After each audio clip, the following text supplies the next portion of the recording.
fantastic. This is GT racing right now. He's got traction, he's got with the outside of both of them! Maloney! Oh, he's taken Anderson! Anderson's up to him! Oh my god! Big crash! Oh my goodness, half the field's gonna get rolled! Second very close. These guys are want to make their way through the field very quickly. Oh, here we go! Oh no! That's massive! This is it! This is over! I can't believe this! Oh my god! God, what?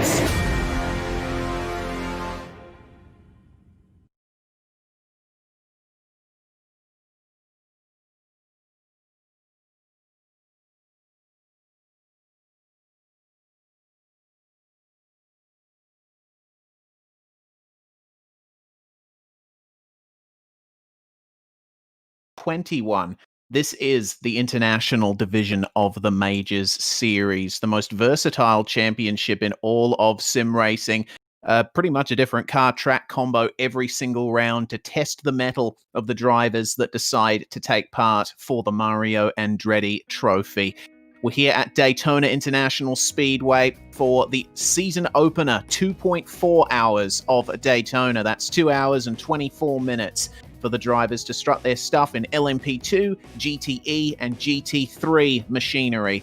And for SimSpeed TV, my name is Reese Gardner. Joining me in the commentary box, Ryan Jones. Ryan, what a year we had last year in the Majors Series. 2020 was a year of great upheaval and great drama in this series as well. But now we reset it. We're back at Daytona for some sports car racing. We are the annual curtain raiser, isn't it, to the motorsport season, pretty much. And, well, it's been at the start of the Major Series for as long as I can remember, which is 2019. So, we love coming here. We love this track. It's very iconic, and it is in a very scenic location as well, isn't it? In Florida, near Orlando, which has some pretty decent theme parks, so I hear, and pretty close to the city, Daytona, as well. One thing I think is very interesting about this place is it's tough to get the setup right, because you're flat out for just under 2.5 miles. So you need pretty low downforce there, so you're as fast as possible on a straight line, but you need some downforce to get through that infield section as well with both horseshoes. It's 3.5 miles or 5.7 kilometers in length. It's tricky to get right. And we know slipstreaming is going to be pretty prevalent today, maybe a bit of fuel saving, and of course, multi-class racing always has its twists and its dramas. Yeah, it certainly does. That is a great overview of what this track brings, and that turn you're seeing right there, the bus stop chicane on the back straight, is going to be one of the key points of the lap around here. Very difficult to get right. There is Daytona leading onto the oval. That's another very difficult turn. That curb looks nice and flat, but it certainly can spin you around if you're a bit too aggressive on the throttle. Fortunately for the drivers, they are going to be racing at night, so that means a bit cooler track temperature, a bit more grip readily available, but it also means that the grip is a bit more on a knife edge. You have to be very careful once you overwhelm the grip of those tires. And those stands wonderfully full for what should be an excellent first round of this season. This place has been bringing the fire in international motorsport for the better part of 50 years now.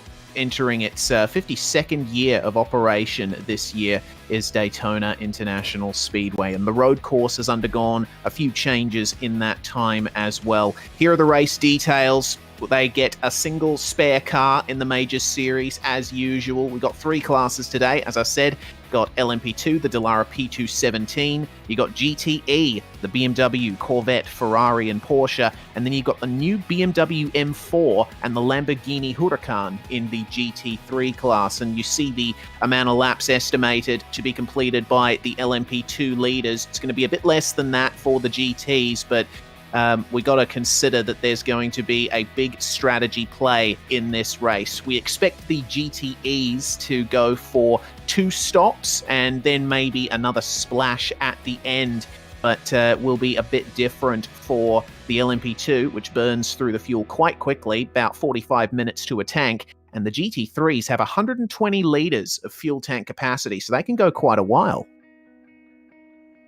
They can. It's going to be interesting as we go through the race, looking at how all the fuel strategies play out. But if you didn't catch last season, or you didn't see how it wound up, this is what the standings looked like after the completion of 2020. Will Leslie emerged as the champion, just 61 points ahead of Cameron Dance, who managed to go the whole season without a win, but still put a very good fight to Leslie, and the overall points battle went right down to the final race. Dwayne Burns, Harold Stadler, and Daniel Stevens found up your top 5. You had an American there in 6th, and Dean Mole, a Brit in 8th with Thomas O'Leary, and the rest are Australians. True international region, that top 10, but I'm expecting the points gap to be just as close this season, and I reckon we'll probably see more of the same at the front in terms of who's there. Yes, indeed, and we got to point out that championship that went down to the wire between Leslie and Dance was quite controversial in the final race of the season at Auto Club Speedway in the IndyCars. They ended up having to apply a penalty to Cameron Dance because he passed him on the apron. So they'll be looking to redeem a few things this year. These are the Sportsman Standings. Stephen Williams took it by just 39 points over Gavin Barber. That was a very hard-fought championship title for these drivers. And waiting to see what the Sportsman division is going to bring in this particular season of racing, because well, certainly was a closely fought one last season between Barber and Williams. In terms of the teams as well, thinking about MFR as well, one of the teams that has been a stalwart of this series, as well as Kinetic. Yeah, exactly right. And we're going to see both Sportsman and Pro in one split. 53, 54 cars lined up at Daytona today. So that's going to be a pretty cool sight.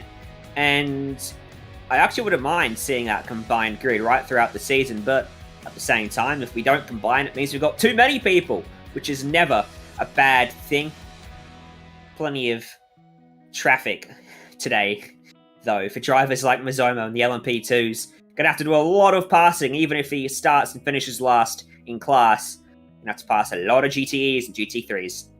Yeah, absolutely. Fortunately, Daytona is a track with straights in good supply. Simon Mazomo with prototype experience as well. Remember, he won the 2.4 hours of Le Mans last season in the LMP1 class. So he's really into these kinds of cars, this Simon Mazomo. And that Dallara P217 going around the track, absolutely motoring, and this is something that you're going to see in the race. Oh, you got to be careful of GTEs and GT3s spinning out of that corner, but going past them on the oval, a real big difference in speed between those classes. There is, it's pretty big. There is an etiquette there, though. On the oval, the slower class car keeps to the bottom side, the faster car drives around the outside of them, and then in the infield or the bus stop, well, the bus stop's not really a passing spot, is it? But in the infield, the slower cars generally stick to the racing line, and the onus is on the LMP2 or the GTE to make the overtake work and stick and do it cleanly.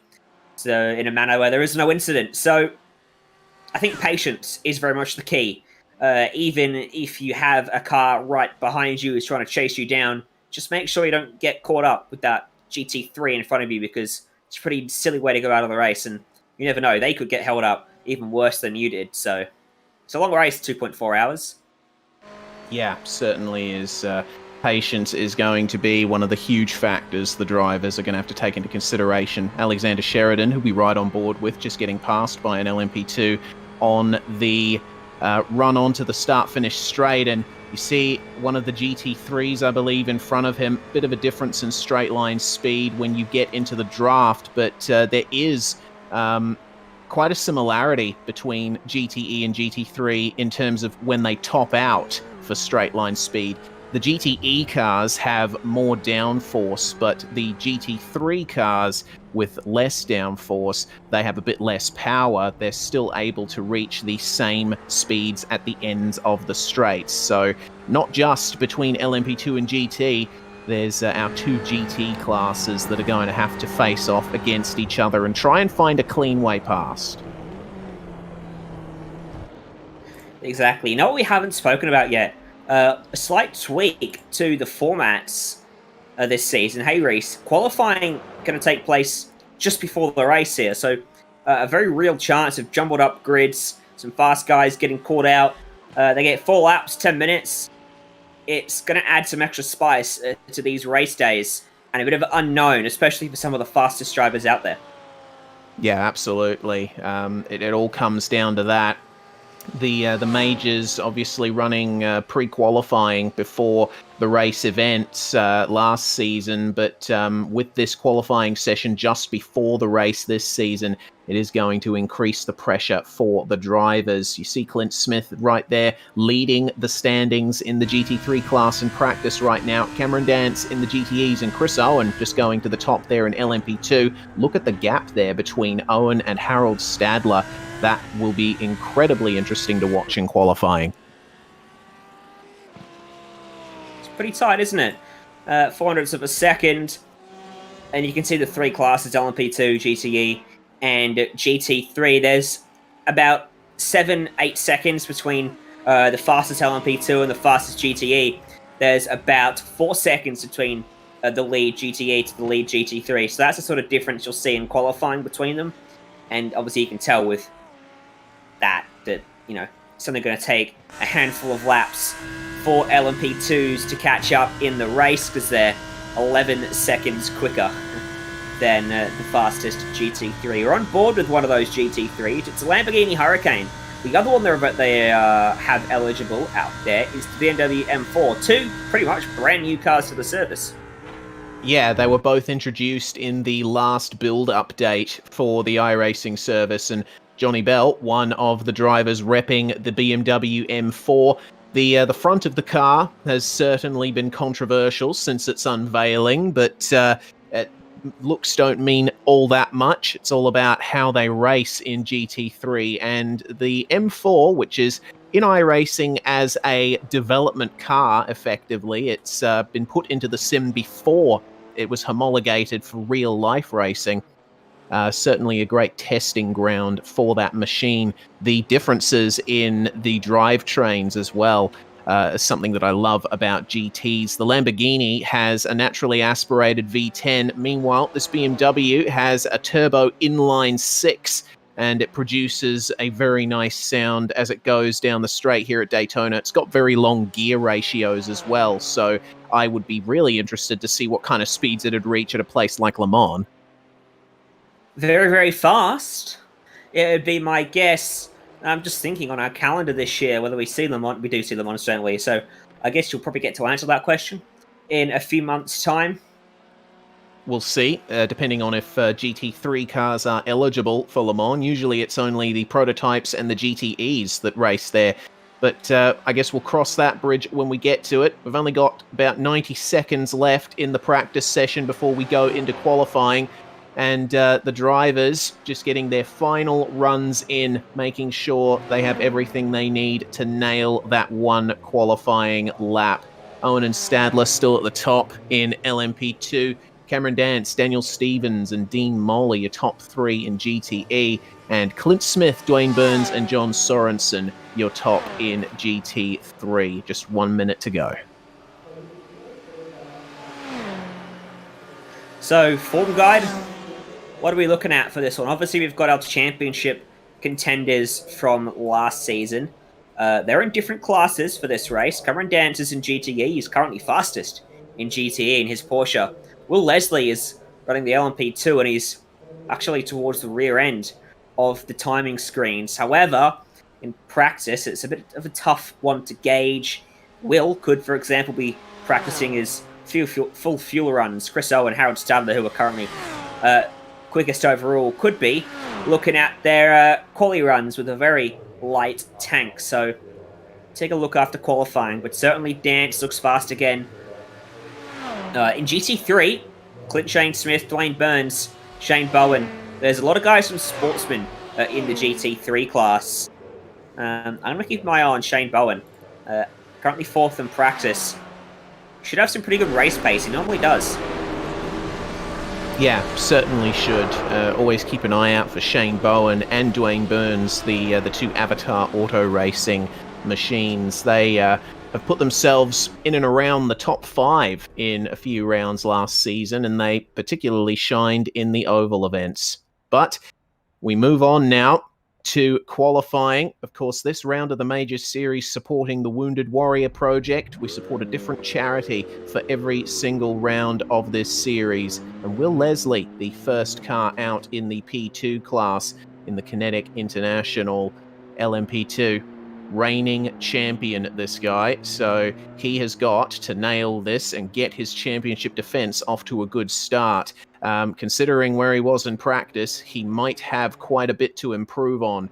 But remember, as you said, Ryan, practice not always the best indicator for pace, especially in a style of racing like this. But all classes are technically out on track at the same time, but every driver is solo and on their own end. There's no other cars on track for every driver in this session. It's just them and the circuit. What can Daniel Stevens do? You mean we're not sending 54 cars out on track at the same time for 4 laps in the span of 10 minutes?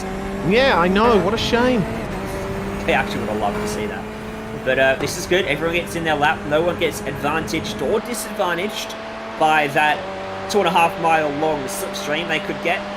I'll tip it 4 miles, it probably is, when you take the little section of the bus stop biz out of the equation. Daniel Stevens will be setting up his braking points, try to maximize the entry and the exit. They're both incredibly important. If anything, maybe sacrifice the beginning of the bus stop so you can launch out of there at maximum speed, because you carry it all the way towards the beginning of the next lap. And what Daniel is doing now is getting himself some momentum off the corner by running that high side. It's a tactic used very frequently in NASCAR racing. You get a much better run onto the straight when you come off the top of the oval, and he begins his first lap now. Yeah, keeping it tight on the run into turn 1. There's multiple lines possible through this opening section at Daytona, and none of them are quite perfect. Down into the first of the horseshoes there.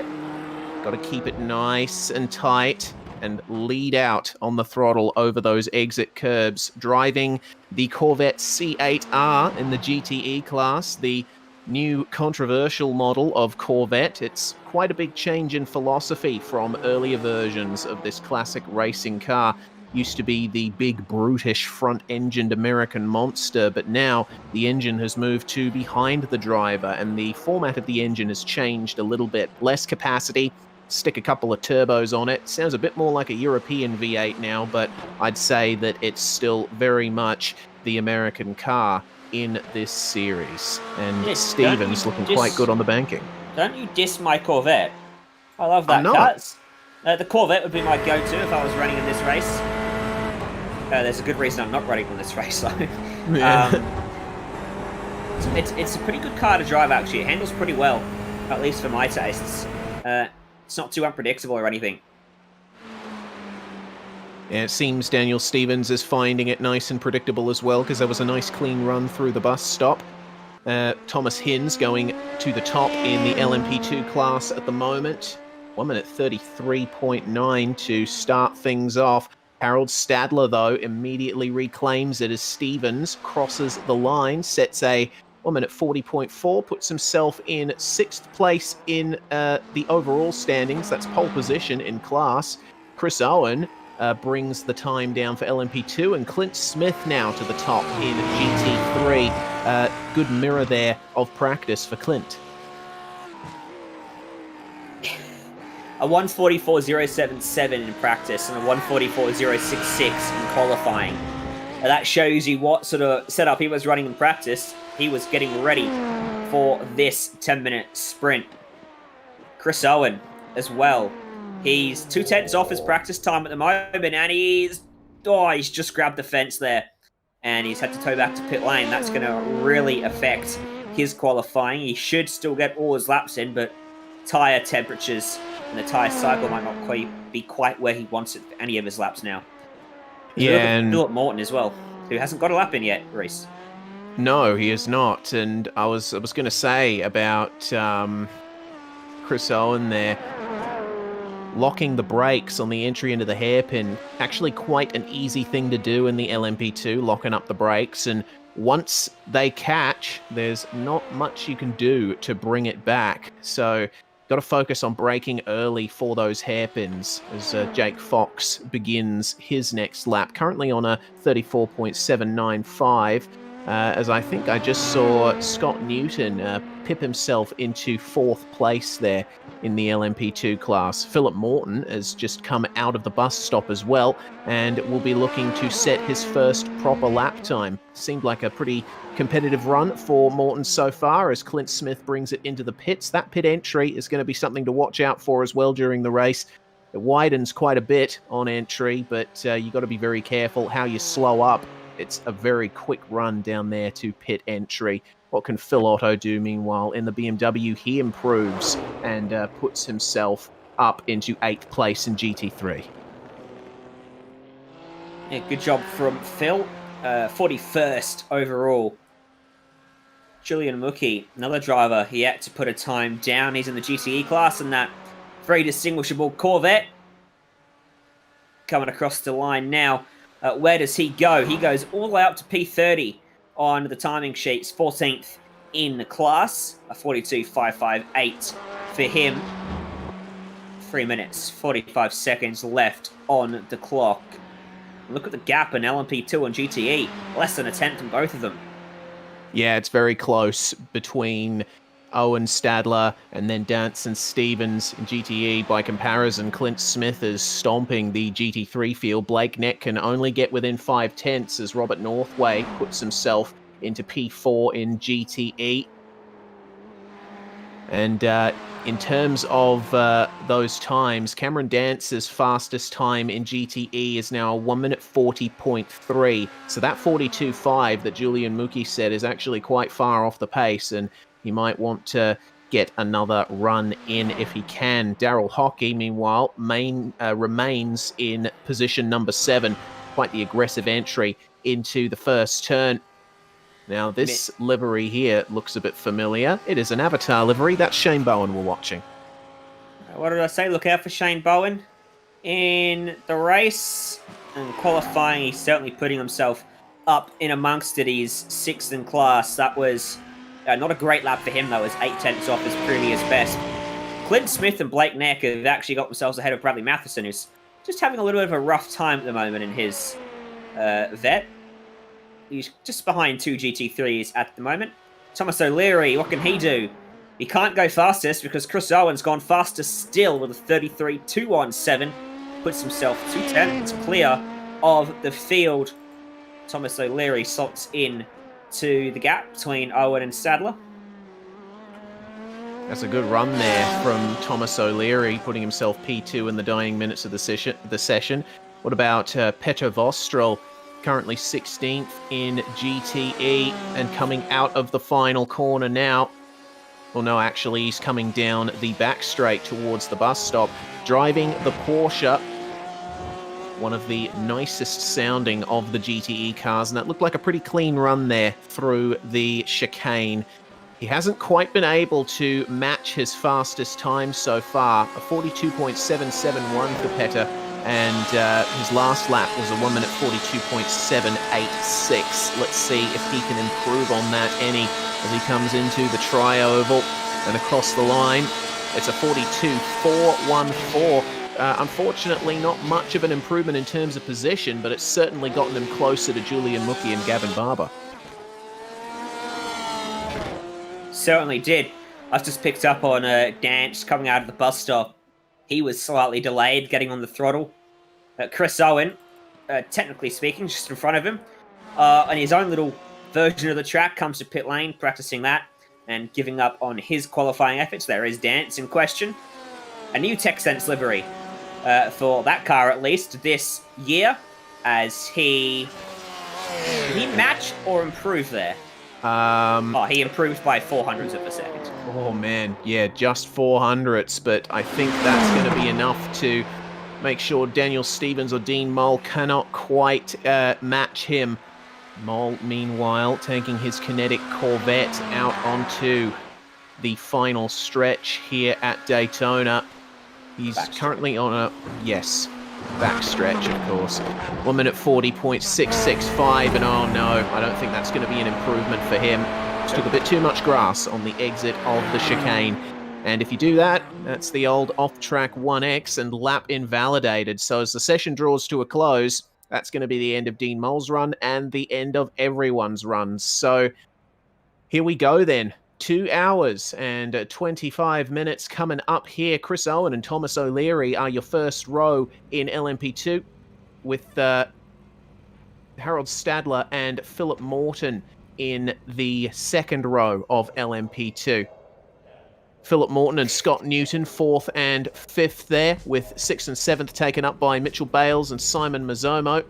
Thomas Hinz and Brad Klenk, 8th and 9th, with the top 10 in LMP2 rounded out by Adrian Stefan. We've also got Jack Stiles, Will Leslie, Jake Fox, Eric Antilli, Adam Cahill, and Pierre Cousin, rounding out 16 cars in our LMP2 field.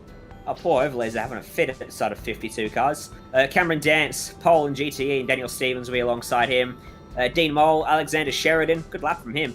Robert Northway, Mark Newton, Scott Stevens, Brett Gerard, Darryl Hockey, Jonathan Bain, Dean Alisi, Sean O'Hara, Jake Manhire, Julian Mookie got himself up and into 30th on the grid in the end. Gavin Barber, Peter Ostrel, who we saw, Connor Brown, Sean Rees is 34th. And then Rodney Matheson and Ilya Shamov, Aaron Stanley, Nathan Hoopax, Matt Andrews, and Craig Hawkins. They're all sort of shuffled in amongst all behind GT3s. Some of them didn't set times, but they will be gridded in the back of the GTE grid. They certainly will. And it was Clint Smith who got pole in GT3 from Blake Neck. Scott Corbin's going to be 3rd in that class. And then Dwayne Burns, John Sorensen, Shane Bowen, Luke Critchley, Phil Otto, Johnny Bell, Ryan DeCartier McCarthy, Josh Thomas, and Martin Houston round out your GT3 field for tonight. And it's a beautiful sight watching all of these cars line up on the back stretch at Daytona, only doing half a lap here on the formation lap, because a complete formation lap would take ages, and the back stretch is nice and flat here at Daytona. I definitely know what standing starts are like on that banking back in the Aussie Car Turbo Touring Car Series, which I believe you commentated on, Ryan. Certainly a difficult place to get off to a standing start, so this is why the rolling start is used. Yeah. Also, the grids will separate themselves out here, so LMP2 will go whenever they want, once that pace car is out of the way. GTE and GT3 have got to lay back about 10 seconds, and then they go on the iRacing green flag. Just to note, actually, Matheson, Shamov, and all those drivers I mentioned who should have been at the back of the GTE grid have actually been gridded in amongst the GT3s. So Matheson's got 2 ahead of him. Shamov's got 10 GT3s ahead of him. Stanley, Hoopax, Andrews, and Hawkins have got the entire GT3 grid ahead of them. So they're going to have a really rough first few laps trying to work their way through that mess. Yeah, certainly. It looks like Nathan Huppatz is not taken to the grid in time, so Craig Hawkins is going to be the last car on the grid in his GTE Ferrari. But the LMP2s are now on the run up to the start-finish line, and we're going to get a start here for the 2.4 hours of Daytona, round 1 of the International Division of the Majors Series. The iRacing green flag flies, and Chris Owen is right on it, caught everyone sleeping there. Thomas O'Leary immediately to the inside as there's battling behind, coming into turn 1 for the first time. Side by side between Scott Newton and Mitchell Bales, they sort themselves out, and it looks like a nice clean start in general from the LMP2 field as the GTEs are now away. Daniel Stevens outdrags Cameron Dance towards turn 1 and takes the lead away, but runs a little bit deep. And Dance looks to potentially fight back and thinks better of it. Behind Dean Moll, Alexander Sheridan just sorting themselves out. No big incidents. Oh, there's a big lock-up. All 4 tyres locked up for Mark Newton, and he spins it off the exit of the corner. He was in amongst a bunch of teammates there. And GT3 having a big incident. Yeah, they certainly are. There's a car park down there at the hairpin. Got cars desperately trying to find a way through. Johnny Bell makes his way back onto the circuit, as does John Sorensen and Sean Rees. Scott Corbin there at the very last end of the field. That was a very messy start for our GT3 competitors, but the P2s now coming up to the bus stop, and Chris Owen fending off the advances of Thomas O'Leary here. This is where the draft is really going to come into effect. It looks like the top 4 have broken away, and the top 2 in particular are going to start fighting amongst themselves pretty soon. They will, or they might opt to just work together. Either way, slingshotting in a straight line does nothing but benefit you in the long term, as long as you aren't side by side in the corner. So, to the lead of the race goes Thomas O'Leary for the end of lap number 1. Beats out Chris Owen, Stadler not far back in 3rd, Morton following in 4th. Little gap back to Mitch Bales and the rest of the field. Side by side though, Scott Newton just trying to get around Adrian Steffen and running out of room for the little S's section out of the exit of 1. Yeah, it's a very difficult section of the circuit to go through. It really narrows up as you flick right and left past the pit wall. So if you want to make a move in turn 1, you better make sure you get it done before you get to the exit. Adrian Steffen is going to defend here once again. You can do on the infield. Once you get to the oval section, I reckon Scott Newton's going to come right at him. And seems that Steffen is a bit of a cork in the bottle here, because Thomas Hinz up ahead is starting to streak away. He's latched on to the back of that draft train that Philip Morton is a part of.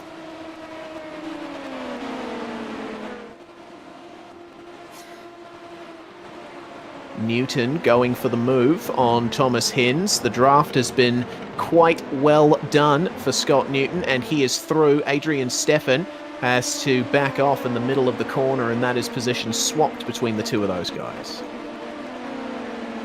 Have a look at the 3 GTE class leaders at the moment. Stevens, Dance and Mole. They are line astern heading in towards the bus stop, and I see 3 very experienced, patient heads at the front of this class. Would not be surprised at all for those to see those 3 just not fight each other. We'll keep our eyes on the LMP2 outright lead at the moment. O'Leary still trailblazing from Owen. And in something you've got to think about very early, because if you don't begin it at the start of your stint, you're never going to get it back, is the fuel saving. Chris Owen sitting in second is not necessarily a bad thing. No, certainly not. It's actually quite beneficial for him. He can lift off a bit earlier, do some lift and coast on the infield, and coming into the bus stop and turn 1, a little bit of oversteer for Owen. A slight snap and wiggle off the exit of the turn coming onto the oval, but he's still within the draft range of Thomas O'Leary. And what you're seeing at the moment, this gap between the two of them, I think is probably the most beneficial, because you don't want to be too close to the car you're pursuing if you want to save some fuel. Otherwise, the length of the straights here, you can just go straight past them. You also got to think about how aero wash affects the car. It'll decrease the downforce and make the grip go all over the place. So Chris Owen, I think, doing the right thing at the moment.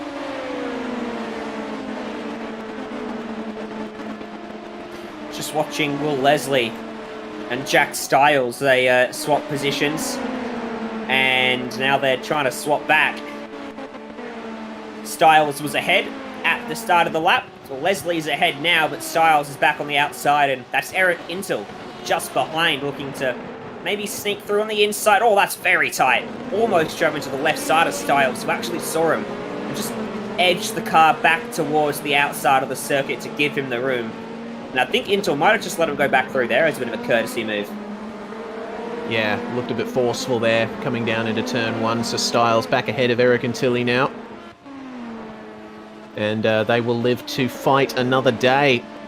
Our our GTE leaders coming down into turn 1 at the moment, and the top 3 together once again.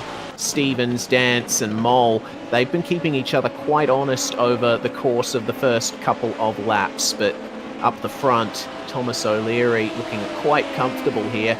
And I mean, fuel probably getting on his mind now. He's going to start thinking, well, how long is it going to be until I come up to traffic? I can snatch a draft from a few GTs. Well, we'll speak of the devil. Here we are. Scott Corbin in the Lamborghini lets his teammate go round the outside of the banking, and a little bit of an extra draft there for Thomas O'Leary wouldn't have hurt him too much.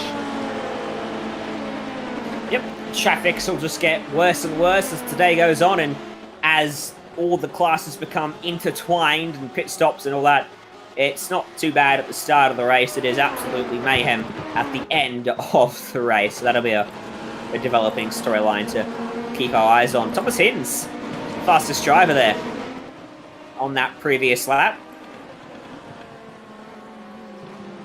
He's running in 6th place at the back of a 3-car train, and he's awkwardly caught on the outside of poor Scott Corbin. Yes, the infield passing is something we got to watch out for here tonight, especially as the visibility goes down, as the sun goes down as well. Very tight quarters there, just ahead of Thomas Hins.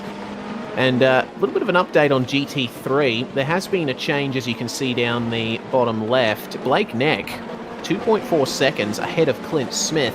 He's driving very well at the moment. Could only manage 2nd in class, but turns out Neck's pace is in the race. There, he's romping away, isn't he? Looks like it could be a 2-horse race, though, between Neck and Smith.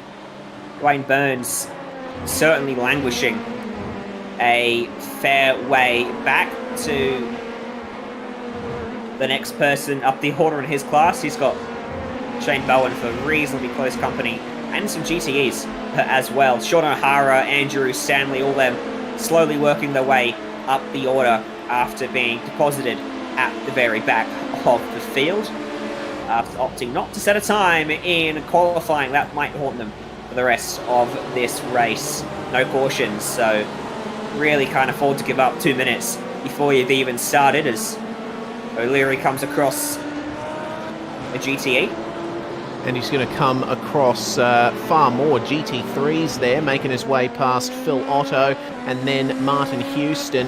This is an awkward spot to be in here for Chris Owen, right before the kink on the infield. Hang on to it. Side. No, there he goes. Gets into him, and around go O'Leary, and around goes... who went with him there? The GT3. A couple of them, actually. That was John Sorensen, one of them, at least. So, another accident for Aaron Stanley on the oval section at the same time. Yep, Sorensen. Sorensen was the car O'Leary collided with coming out of the kink.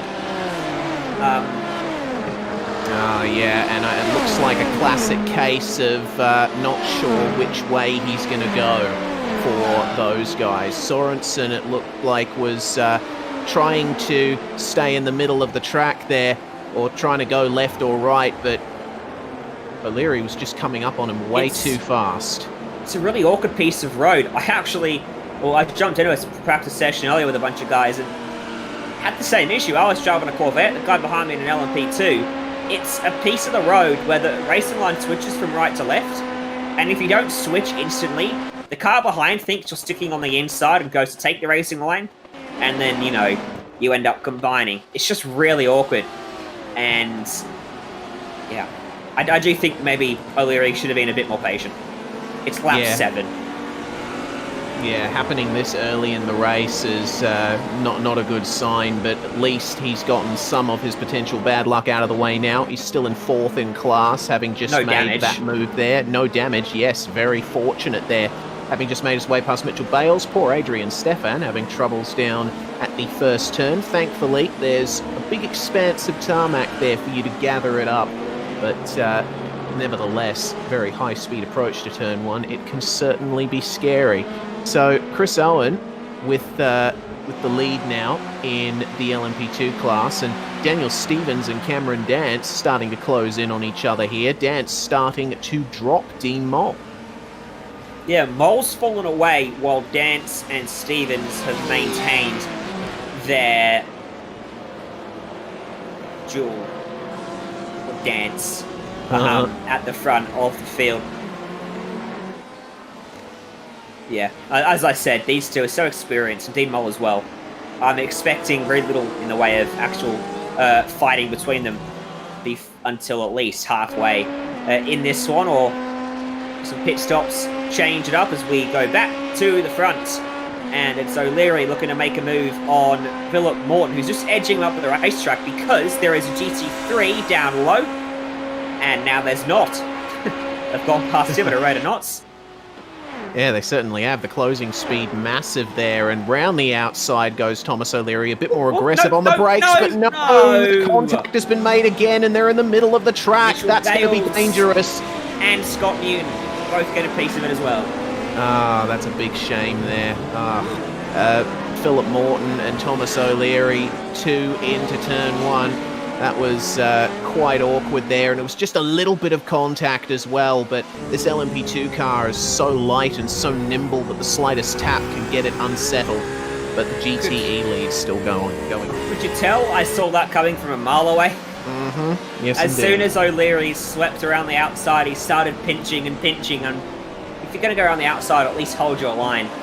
He started moving across, and there wasn't really anywhere for on the inside to go. And really unfortunate position for Bales to be in. He literally had nothing to do about it. Would go straight into the side, and Scott Newton just got caught on the wrong side of the racetrack as well. Again, luckily, relatively low speed, not too much damage, but O'Leary not having a good start to this race. No, certainly not. After starting in second and leading for a few laps, it's certainly not what he would have wanted to get his night off. And he's going to be carrying a bit more damage too, but fortunately he has a spare car to use. Everyone in this field has one, but he's probably going to wait a while to get it done. Maybe wait for his first pit stop, or if his pace isn't affected a huge amount, wait until his final pit stop to get that damage repaired. But second place, we briefly checked in on an LMP2 as Daniel Stevens and Cameron Dance. Still, the gap remains at 0.4 of a second. But Dance is looking hungrier as time goes on. That Porsche really coming into its own once the laps start ticking over. Yeah, keep watching this, but I just want to point out, remember when Thomas Hinz was 6th? He hasn't passed anyone, but he's now 3rd. Yeah, entirely through avoiding the same accidents that others have found themselves mired in. So Thomas Hinz, one of the guys that races quite... Well, he races in such a way that he avoids those sorts of calamities in these league races anyway, and he's able to pick up the pieces left behind by others. He certainly knows how to get himself onto the top step of a podium. He won the Bathurst 500 last season in the Ford and Holden supercars. For 4th place in GT3, meanwhile, Luke Critchley and Shane Bowen very close. Critchley's got by on this lap, actually. So Bowen's potentially made a mistake as they get round out by some prototypes there. So Critchley, Critchley was 1.3 seconds quicker on the previous lap. So he's got some serious pace underneath that right foot in his BMW M4 GT3. See if Bowen can just sit behind and try and get towed around the racetrack for a little bit. Tell you what, one of the things you really notice with those exterior shots is just how tall the BMW is compared to the Lamborghini.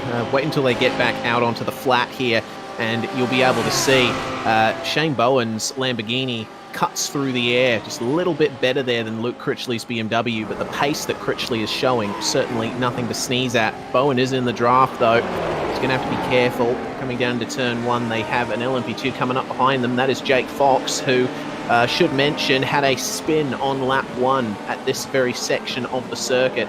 He was one of the main poor luck getters of the LMP2 field, and oh my goodness, yeah. I think a little bit of a problem there. He's gotten a slowdown too, and gotten in the way a little bit there of Shane Bowen.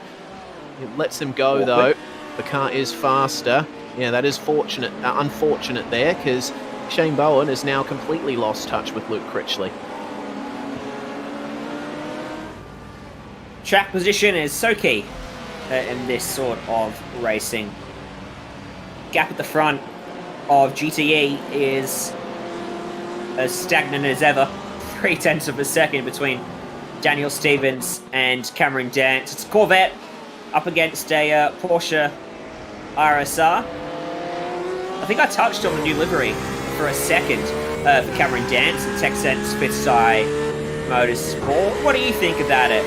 Used to seeing them in a traditionally blue livery. It's good to see a team move away from blue, because there are a lot of blue teams in at least our region of majors. mixture of white, black, and red. It gels together quite nicely. Yeah, I reckon too. And you got some paint flicks there on the rear haunches of that Porsche 911. It's a very nice looking livery, shows up very nicely, especially in this late afternoon, early evening light. You are right though, it was a bit of a blue ocean in this field, particularly with all the cars that Kinetic turns up to every round with. Scott Newton and Jack Stiles, meanwhile, fighting for 7th and 8th in LMP2 here, and Stiles is looking pretty quick. Wait, is there a non-blue ocean somewhere? The Red Sea, our director Jay says. Well, that is an answer. Yeah, well, it's not an ocean, is it? It's a sea. Mizomo's lost a spot to O'Leary on this lap, just up the road from these two. So O'Leary is recovering again. He's got one more car to pass, hopefully that incident, and he's got a bit of a trek to get up to Thomas Hinz, about 5 seconds between Hinzy and where O'Leary is running right now. Oh, that's close quarters there between Sheridan and Vostrel in the GTEs for 6th and 7th. Across the line, LMP2 throwing a spanner in the works there, and wow, Vostrel aggressive on the brakes and able to get it slowed up and pass him around the outside. That is how you go side by side through turn 1. Plus 10 spots for Peter Vostrel. This is a great drive from him so far. Yeah, he's one of the bigger movers so far, not including the guys that started dead last. Unfair advantage for them. He's having a really good race. Didn't quite have much pace in qualifying. He wasn't that far off his practice pace either, but whatever he's got dialed into the race setup of that car is monstrously good. Yes, indeed. And some very close quarters racing between the LMP2s here. Scott Newton having just made his way past Jack Stiles there in the number 59. And down onto the turn coming onto the oval. We checked in with Thomas O'Leary, who certainly is bringing the pace. He's trying his hardest to work his way back up into a competitive position, but it is proving quite difficult, having just gotten past Mitchell Bales. A bit less race pace and a bit more smarts, and he might have actually been leading this race. Whoa, hello. What was that? Oh, who was that? Sheridan. Straight ahead at the bus stop chicane. That's pretty awkward, as Jonathan Bain could pick up a free position here. Had to do the slowdown, did Alexander Sheridan, and he's going to carry that lack of pace all the way down the run to turn 1. He's going to lose probably 3-4 positions total out of that one. Yeah, he would have picked up about 3 or 4 seconds of the slowdown there. Unfortunately, he falls behind Jake Manhire. Now he's 26th overall, and he has O'Leary on his outside, and the rest of that group, Mizomo and Bales. Big dive behind from Scott Newton on Daryl Hockey, who I think was contemplating a move on Sheridan, but had to abort that. Yeah, wow, that's quite the move there, and that's allowed Scott Newton to eke out a gap to Jack Stiles. Now got a car or so between them. We also saw that move there for Mitchell Bales to come back at Thomas O'Leary. Of course, that slight bit of damage that O'Leary will be carrying affecting his straight line speed. I think of all the drivers in the field, he's the one that really wants a car ahead of him.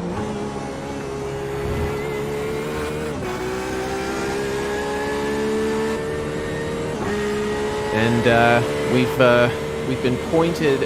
had something pointed out to us, which you've probably already been able to hear, the amount of fuel saving that Cameron Dance is doing. Listen to his revs here as we go to the Motum simulation replay down into the bus stop chicane.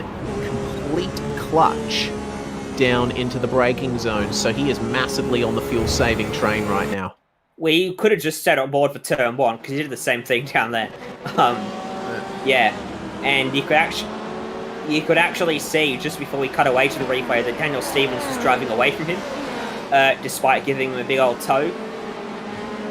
So Dance should be able to leapfrog him in the pit lane, providing they get to that stage without drama, and there's no other factors affecting their times because he should have more fuel left in the tank. Resulting in less fuel going into the tank, which means a shorter pit time. Yes, indeed.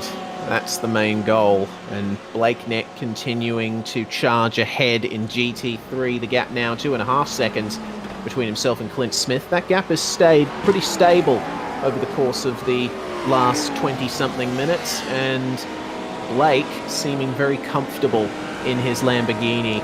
Facing off against a prototype, though, as coming up the inside was Philip Morton there in the number 64. And Clint the bus Smith stop. down there behind. Oh dear. We got one car around right in front of our GT leaders. Ryan Decardio McCarthy finds the tyre bundle. And it was right from a big group of 3 different classes. But I think he lost it all by himself. Yeah, looks like he did. There was a bit of oversteer coming into the bus stop for Ryan Decardio McCarthy and very heavily into the barrier. He's only just managed to get going again, as it looks like it's going to be 3 wide through the tri-oval here. 2 LMP2s, well, 3 LMP2s and a GTE all coming into turn 1 at the same time. And that's Thomas O'Leary going for it round the outside again. But no, it hasn't worked out for him. Oh my goodness, that's a big shame there. His night just continues to go from bad to worse. Too much speed. Rear end was not compliant. You need a bit of a compromise. You can't just have pace. You need to have a bit of race smarts about you. And O'Leary's got himself into a bit of a twist now, and he's made that mistake. Probably because he's a bit flustered at earlier issues. Northway, that was not a great rejoin, my friend. Oh no, certainly not. Almost getting into another GTE there, and you tell you what, that happened because of contact with the LMP2 of Jack Stiles. It was the classic problem that we saw a bit earlier on with Thomas O'Leary going, trying to pass a GT car into the second horseshoe, and the change of line catching both drivers out there as Simon Mazzomo making his way past the GTE coming into the bus stop chicane, or just coming out of it. He's almost on the back of the LMP2s up ahead, just using the draft of every GTE he can to try and sneak up on the pack ahead. Suspect by his teammate of another class there, and Cameron Dance, Mazzomo. Running in 6th overall, just up the 1 spot from where he started, but still pretty close to the back of Mitchell Bales, and in fact did gain a spot on that lap, courtesy of O'Leary going for another loop. You see coming out of the pits there Ryan Decardio McCarthy. He's gotten his spare car, a nice fresh machine for him. Hopefully he is able to bring it home after the end of the next 2 hours. But this has developed into quite the fight in LMP2 for 4th, 5th and 6th. Scott Newton right on the back now of Simon Mazzomo, making a very good charge through the infield, and could be a pass pretty soon. But Newton and Mazzomo familiar with each other from their exploits in prototypes. I remember once again casting my mind back to Le Mans. Both of them very close competitors in the prototype classes. Mitchell Bales just up ahead of them, making his way past Bradley Matheson and the GT3 of Joshua Thomas. This is going to be a bit awkward for Mazzomo and Newton. Newton has been stuck. Oh, he's been stuck there through the chicane, had to back out of it there with Josh Thomas just trying to stay out of the way, but he's still within draft range.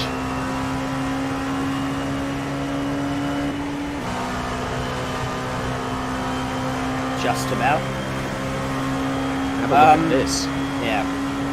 Yeah, the draft is quite powerful there for Scott Newton. It's going to be an inside move into turn 1, and that is 5th place for him. Mazzomo just letting off the brakes a bit early, letting him go. Newton pushing a bit wide in the second phase of turn 1, but works it out on the exit, and that is move done for now. Did you see that sea of headlights behind him then? Coming out of turn 1. That's ominous. Yeah. It is that point where all the classes are intertwined and intermixed, and in an absolute mess. Yeah, look at Best these bit of endurance GTs. racing. Indeed, the best bit for sure. Watching the prototypes try and pick their way through the GT classes. Tell you what, our GTE leaders just making their way through traffic as well. Stevens and Dance, the gap between them still roughly the same, but they've got quite a bit to contend with here. Indeed they do. I think Dance is just happy right now where he is, conserving that fuel, keeping Stevens within sight, and just allowing those Lmp2s to get by him without any dramas, although that was made slightly more precarious for Will Leslie, who had to go to the right and then the left of two GTE leaders. Back on board with Simon Mizomo as he looks to try and chase down Scott Newton. Remember, Newton had that unfortunate role of being the innocent bystander in the earlier incident at this corner where he had nowhere to go. Cost him a little bit of time, which he's recovered now, but maybe has put him in the clutches of Mizomo just a little bit. Yeah, you can see the difference in straight line speed on the oval, and I feel like this battle is far from over, but Mizomo just getting slightly held up on the exit there. The gap increases between the two of them. Well, that's not good. Oh no, Jack Stiles and Shane Bowen off at the second horseshoe, or is that the first one? That's the first horseshoe right there. And unfortunately we can't get a replay of it, but there was contact between the two of them. Just going to check that out now, decipher what happened. Looks to me like Jack Stiles went for the dive and was actually tapped from behind by Thomas O'Leary, and that's what sent Jack Stiles into Shane Bowen. Just not his day, is it? No. More contact there. Jake Manhire gets into the back of Jake Fox, but nothing happened. Hill just checked up and it's a bit of a nose to tail. Lucky that BMW seems to be pretty sturdy. Yes, indeed. As making its debut on SimSpeed, a lap comparison here between Blake Neck and Clint Smith. You can see that Clint was a bit faster than Blake Neck a few laps ago, but as we see Mizomo making his way past a GT, it looks like Neck has gotten the edge back, just able to eke out a couple of tenths every so often from Clint Smith, so I don't think that lead is in much trouble for the time being. Yeah, it looks comfortable, but it's definitely not with an hour and 55 minutes still to run in this race. I think we'll still see some twists in that particular fight. Further back in the GTE 3? Yeah, that's GT3 class. Johnny Bell is in a bit of a fight with a couple of GTEs, but also Martin Houston just up the road. Yeah, Houston just lifted off to let these GTEs go, and that's brought Johnny Bell right into the mix of this battle now as Mark Newton, the last of the MFR Corvettes to make his way past on the infield. Yeah, Houston just letting them go, and that's brought Johnny Bell right into it here, so could be a potential move coming into turn one. MFR have got Liquid Molly on board, which is good for them. Although the caveat is that they've moved to a blue livery. Blue and white. Yep. So lucky one team moves out of the blue sable, one team moves in. It is a very nice livery, though. I've got to say, it's one of the most professional-looking ones in the whole field. Meanwhile, Houston and Bell, there is the draft down the back stretch, and Johnny Bell's starting to look a bit more aggressive with a very aggressive-looking car, the BMW M4. They've got a bit of company just behind as well. It's Phil Otto in the Simrigs DPR machine. He could potentially catch up to them if they come together. Yeah, he could. And I'm just thinking on the pit stops, they shouldn't be too far away for some of the cars out there. First round of stops. Yeah, for What are we LMP2 thinking? at least. Yeah. About 10 minutes? Yeah, I'd say so. Next 10 minutes for the LMP2s as, Johnny Bell had to have a couple of stabs at the brakes there just to get the car re-stabilised. For our GTEs, well, it's a two-stopper plus splash at the end, so probably shouldn't expect them in until about the 50-minute mark. And the GT3s, meanwhile, they can go over an hour. The LMP2 is burning about 3.4 litres. That doesn't sound good. Oh no! Hockey and MFR have had a crash. Oh dear. Dina Lessie there and Daryl Hockey coming together. That's a bit awkward there for MFR. And Newton was involved as well. Oh dear. All three of them. Well, I'll have a look at what's going on there between the three of them. It actually looks like poor Ryan DeCartier-McCarthy spinning himself at the horseshoe, and that is what made the MFR cars come together. DeCartier-McCarthy spun on the racing line, and the MFR cars just got bunched up behind like a sandwich. That they did. And we want a very unhappy sandwich. With all three of their cars now carrying probably noticeable damage at the very least. As we look at the comparison between Chris Owen and Harold Sadler, who are first and second in the LMP2s, and you can see that gap is out to 5.8 seconds. Owen looks to be the fastest of the two by quite a bit. Yeah, just eking out a couple of tenths on Stadler, lap on lap, and losing quite a bit of time did Stadler just a couple of laps ago. The traffic really playing its part, but there is an ebb and flow to this. Chris Owen is probably going to face some pretty intense traffic at some point in this race that should equalise the gap. But for now, he's looking pretty comfortable as he comes up on the battling pair of Houston and Bell, one of the MFR GTEs of Gavin Barber, getting going again, as there's all three MFR cars that were involved in that smash down in the pits for repairs. Big shame for them. What was I saying?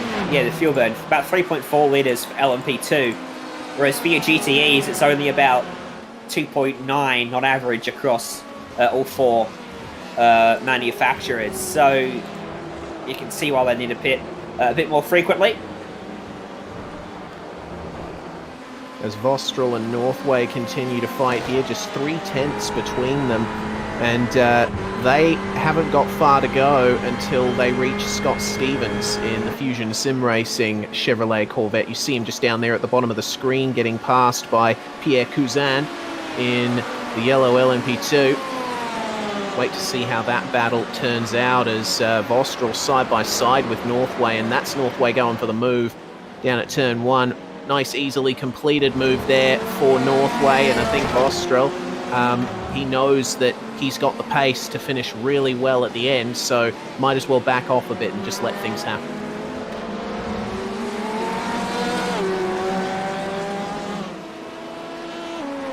Someone smashing the limiter. It was Mike Houston.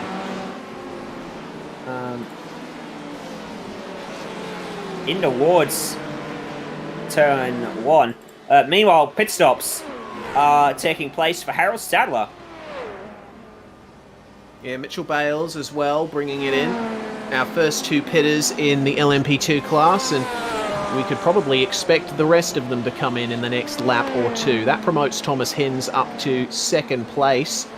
And Harold Stadler going for that slightly earlier stop. That could really be a factor later on in the race versus Chris Owen. Sometimes those extra few litres that you take by pitting a lap later can make the difference later on. So let's see how Chris Owen responds to that one.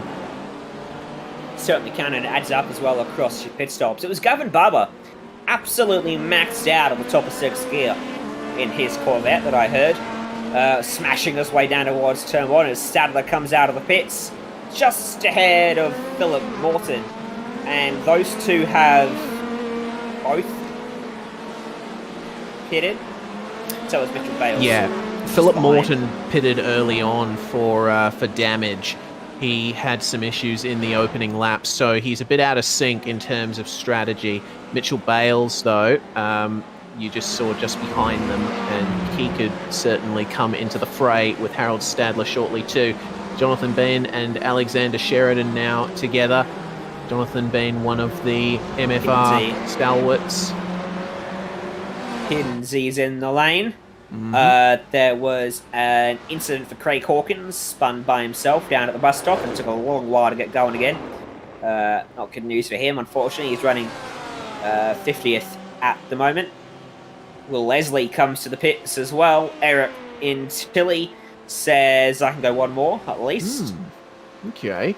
So that will promote Eric Intilli to the race lead as Jack Stiles comes in, and pretty much the whole LMP2 field is getting into the pits now. Adam Cahill, one of the last cars to go for that. Chris Owen still at a standstill in pit lane, as is Thomas O'Leary, but Owen is away. And I tell you what, Thomas Hins had a great pit stop right behind him on pit exit. Indeed he did. So that's just under 40 minutes to a fuel tank for those LMP2 cars. They appear to be maxed out in terms of range, apart from Antilli. So where's Hinsey come from now? How has he managed to get that close to Chris Owen? Because it was Harold Stadler between them, wasn't it? Yeah. It's just so it was actually a slow stop for Owen, contrary to a fast one for Hins, because Owen's come out behind Philip Morton and Harold Stadler's up the road from him. So he's actually gone to third overall. Yeah, it looks like Owen's pit stop was definitely the outlier for the rest of the LMP2 field. Pit stop times about 32, 33 seconds. Chris Owen's pit stop time was 39.3, so not quite sure what's gone on there for Chris Owen, but either way, it's made the fight for the lead a lot more interesting. Eric Intilli is bringing it down onto the pits, and that's going to cleanse the LMP2 field for now. It's going to promote Harold Stadler into the lead for that class. And here we go, between Chris Owen and Thomas Hins. Very close for 4th and 5th, which will become 3rd and 4th momentarily once they pass Intilli in the pits. Bit of GTE traffic though, so no sense in going for a kamikaze move down at the first turn. Got to keep it nice and easy through that first turn. The grip through there incredibly misleading. Yeah, just ask Thomas O'Leary and he will tell you all about that. He's just completed a move on Simon Mizono as well at that very corner. There we are. So Thomas O'Leary back in P7 and continuing to try and fight his way back up despite his spins. As the temperature comes down, who knows, maybe there'll be a bit more stability for Thomas O'Leary. You're spending most of the race under non-sunny conditions, so you'd want to set the car up for that. Checking in briefly with, oh wow, Brett Gerart's there having to go very tight on the exit of turn 1. It was a bit slow out of the first corner, was Brett Gerart's, and evidently having some stability issues with his car. You saw him lock up briefly as Alexander Sheridan continues his pursuit of Jonathan Bean, and they've got another LMP2 for company there, forcing its way up the inside as we take a look and see that it's been quite close between those two drivers. Not much of a difference between them at all. Very close indeed. Just making their way by Luke Crishley now. That was Adrian Steffen that squeezed up the inside of the second horseshoe. That they certainly caught Crishley at a better time for Bain than they did for Sheridan. He has to go around him on the oval, but luckily he'll get pulled back up towards the rear end of the Corvette in front of him. Could be on for second. Yeah. On for second in GTE, because Cameron Dance says, whoa, We just saw some action there on the infield. Cameron Dance dropped off the back of Daniel Stevens, and Dean Mole is right back in that podium battle, so keep an eye on that for now. But it's all on for the LMP2 lead here. Harold Stadler and Philip Morton with a Fitstye Motorsport 1-2, but Chris Owen and Thomas Hinz looking to rapidly make their way back through. And there's Scott Stevens in the FSR Corvette, making his pit stop, one of the first GTEs to come in for a routine stop. We'd sort of forgotten about Dean Mole, hadn't we? But he's still right there with them in that GTE fight. There hasn't been a slow lap or anything really from the top two. Mole's just sort of inked that last couple of tenths he needed to get up onto the back of Dance. So sort of 3-car fight out there as we are on board with Philip Morton, who's got his hands full. Yeah, quite full as they come up to Johnny Bell, and that's the position change there for the lead. Morton moves into position number 1. They make their way past Martin Houston. Oh, that's very tight there. Philip Morton going for the inside exit for turn 1, which you don't often see. And Hinz and Owen behind. They had to back up there for Martin Houston, and it's very close still between those two. Yeah, Hinsey locked up the left front, got a little bit out of shape, trying to stay out the back of Chris Owen, who was a little bit conservative because of that GTE car in front of him, or GT3, whatever it was. Certainly the top 4 have really closed up at LMP2, thanks to that first round of pit stops. The Clint GT3 Smith as well, now. yeah, look at that. 1 second closer now to Blake Neck than he was not long ago. Yeah, that was probably traffic, an LMP2 or a GTE making their way through a few laps back that forced Blake Neck to take a different approach to a few corners. Thomas Hinz, very rapid on the back of Chris Owen. You see the amount of speed they carry through the chicane. It's a bit too much for Hinsey. That aero push there, the front tyres losing grip and just not able to hook up the exit like he wanted to. And as we said in qualifying and practice, the exit of the bus stop, incredibly important. It's just about the most important acceleration zone on the whole circuit.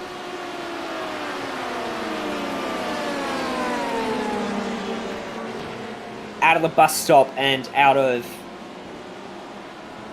the infield section, it's so key to not just your overall lap time, but to actually holding on to positions or gaining positions in this race. So the way to set up some of the easiest overtakes you'll see on this racetrack is, you said Dance is under a bit of pressure from Mole not long ago. Well, now he's heaping the pressure back on Stevens, and Mole's fallen away again. Yep, back to business for our GTE podium with the LMP2 of Eric Antilli making his way through on all of them nice and cleanly before turn 1. And if my eyes and ears did not deceive me, Cameron Dance lifting off quite early before turn 1 again. Oh no, that's Clint Smith who was spun at turn 1, and that is going to be the GT3 lead battle negated. That's a minor miracle no one hit him. Yeah, minor miracle indeed. Let's see how it happened down into turn 1. That's one of the MFR GTEs, but not at fault, I think, for that. Clint Smith just having an issue with stability in the middle of turn 1, and he tried reversing, but everyone doing very well to avoid him. At least it will show Lmp2. Cameron Dance was actually looking for an inside exit out of that corner until he saw Clint Smith there, and did well to jink back to the right-hand side of the racetrack, the part of the track without a car stranded in it. See, Clint's ended up rejoining just in front of Mark Newton in terms of track position, unfortunately for him, as we pick up Alexander Sheridan again in his fight with Jonathan Bain and Brett Gerard getting in amongst it as well, just behind him. It's an MFR sandwich. With an Italian filling.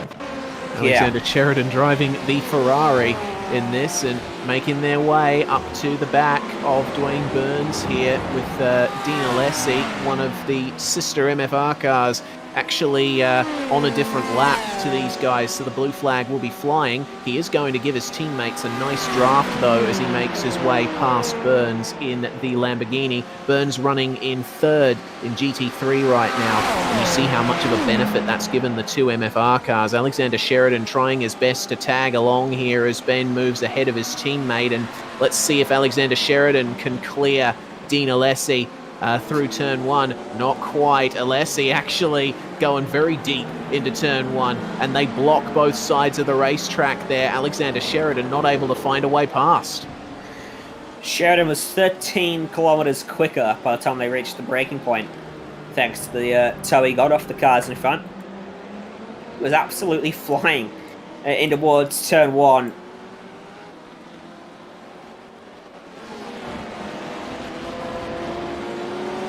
Well, the battle's going to continue between Sheridan and Bain, and Sheridan quite aggressive on the brakes coming into the hairpin. He is smelling blood here, and he wants that position over Jonathan, and of course they are fighting for position 6 in class right now.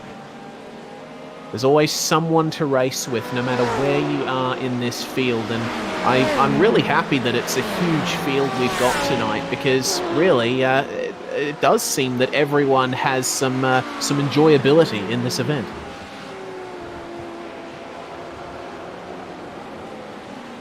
Sorry, Release. I was just looking. I heard Cameron Dance come over the radio sounding a bit miffed.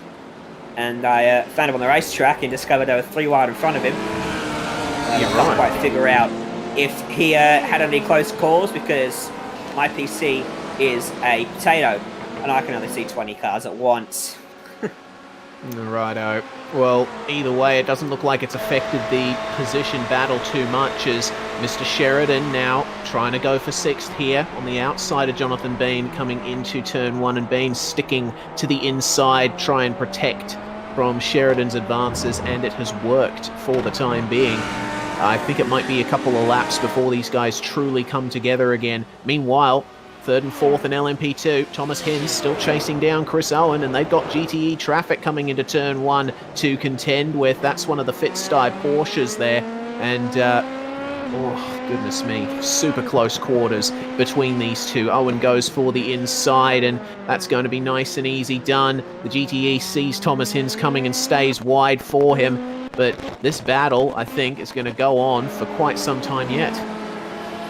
Aaron Stanley, that was. He did a good job, actually. It's quite easy to not realise there's a second car coming through, especially when you're looking in the mirrors and all you're seeing is headlights. Good awareness to realise Hinsey was up in behind as well and not turned down across his nose. Hinsey's not doing too bad for a retired bloke. Yeah, certainly. For someone who retires as often as he does, he still keeps himself very sharp as we take a brief look down towards the pits, seeing a car or two at a standstill there. Yeah, good old Ferris wheel on the inside of Daytona. Wonder if anyone will take a trip on that, because we're staying in Daytona for some time, aren't we, in the major series? We're going backwards in time to 1987 for the next round, but it is the Daytona 500, which should be a completely different change of pace. Yeah, certainly would. The Ford Thunderbird and Chevrolet Monte Carlo, the NASCAR Legends cars, really fun to drive.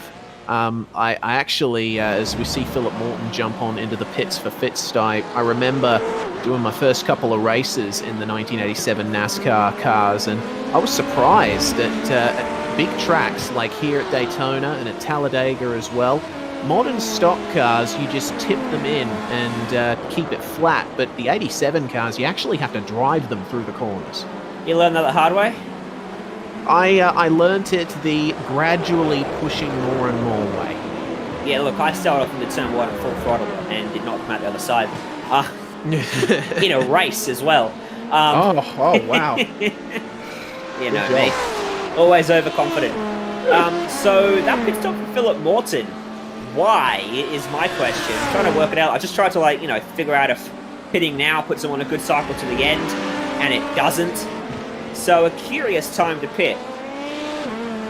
Yeah, well, remember he's already out of sequence because he had to pit earlier on thanks to damage. That was his second pit stop of the night.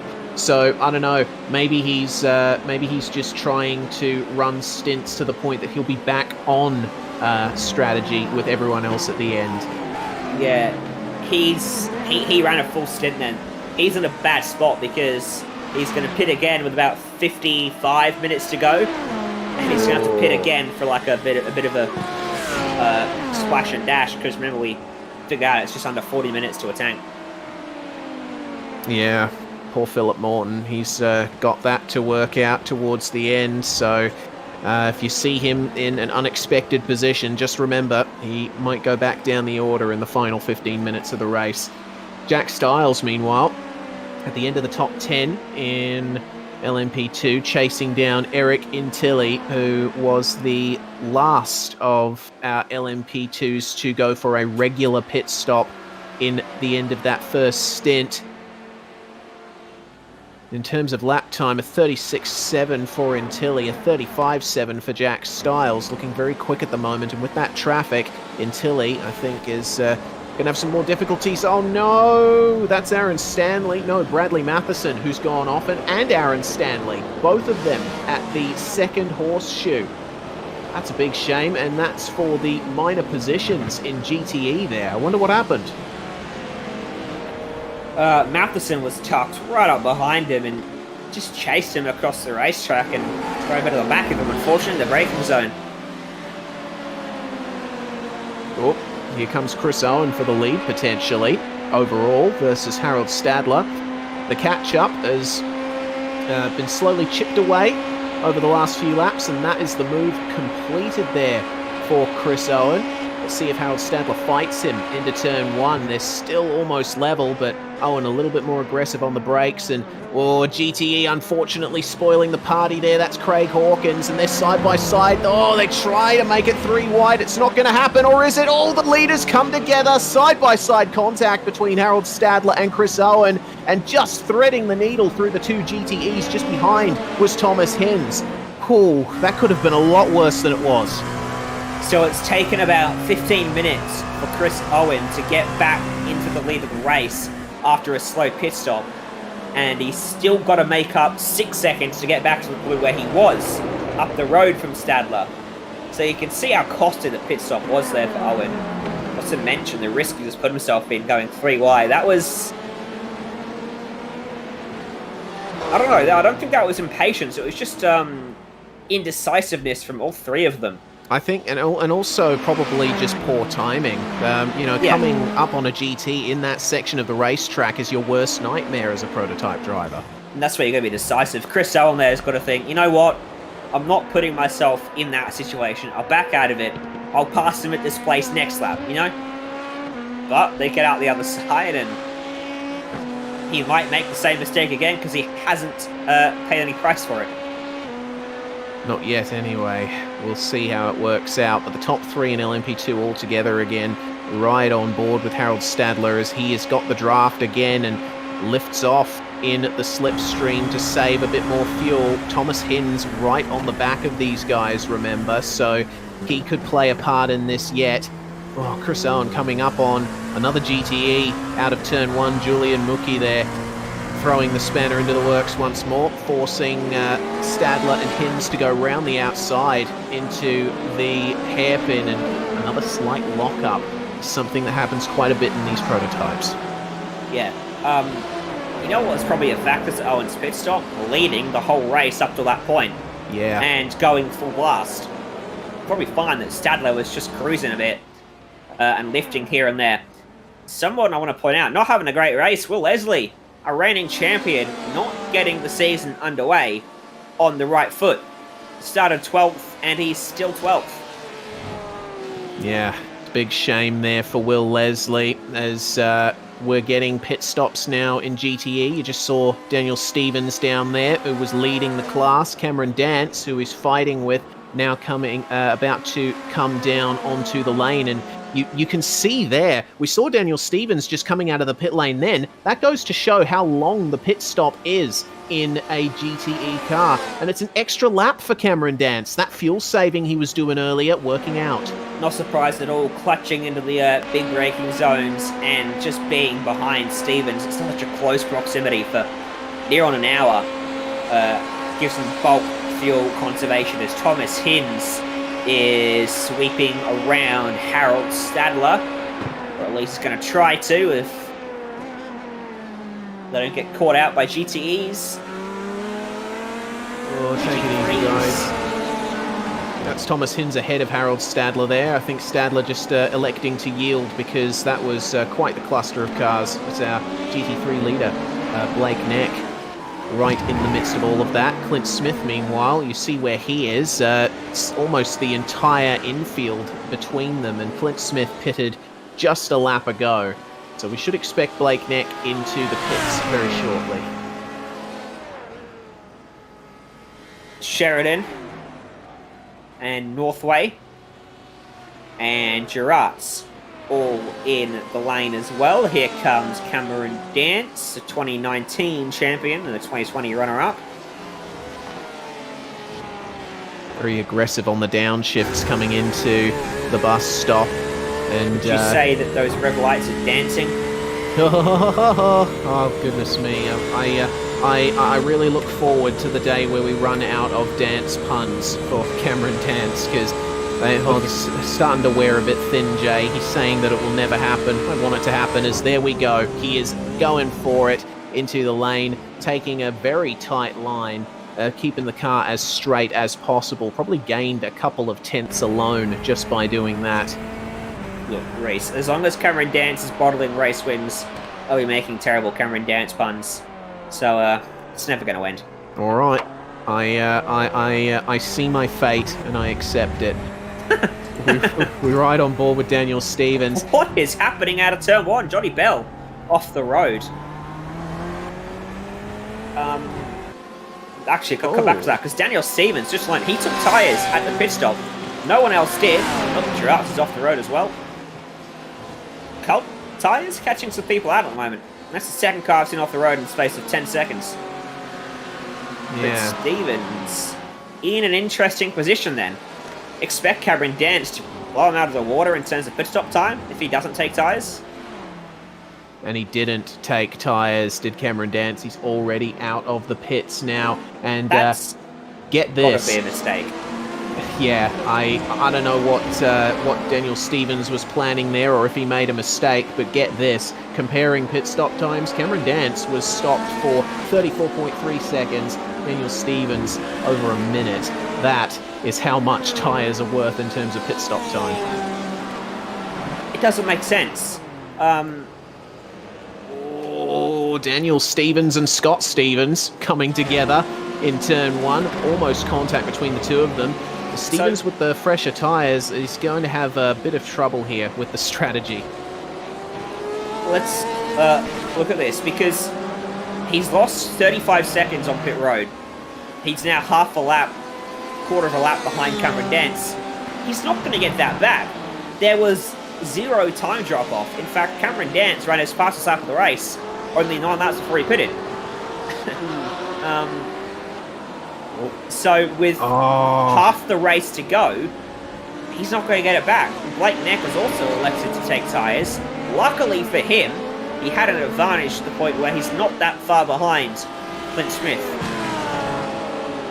Well, hearing from our director, the drivers know that they will have to take tyres at some point in the race. So, well, yeah, I mean, the tyres aren't going to last the whole 2.4 hours. They'll obviously drop off a bit. Pretty well.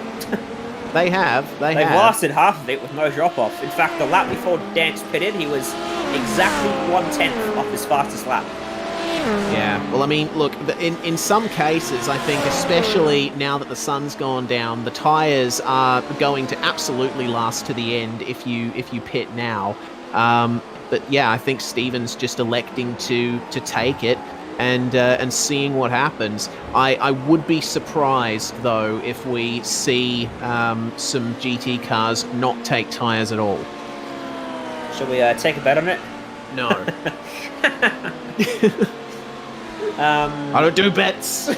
In Lmp2, Chris, it's a bit less dramatic at the front now that Chris Owens got himself out ahead of everyone. In fact, they won't be too far away from the next pit stop. He's 2.8 seconds ahead of Thomas Hinz, who's still got Harold Stadler right up behind him. He's not pulled away from him at all, and Stadler's just probably saving good amount of fuel. Yeah, I think we should watch out for Harold Stadler to come back pretty soon, as it's starting to heat up a bit in GTE, as you can see. Peter Vostrel in fourth. He's being chased by Stevens and Stevens, one with a V, one with a PH, and the two Corvettes advancing quite well on that Porsche at the moment. Stevens and Stevens coming together ever so briefly, but they've kept each other nice and clean. They haven't gone off the racetrack. They haven't made huge contact. It looked like just close, hard, but fair racing between the two of them, and now they're sort of helping each other to catch up to Vostrel.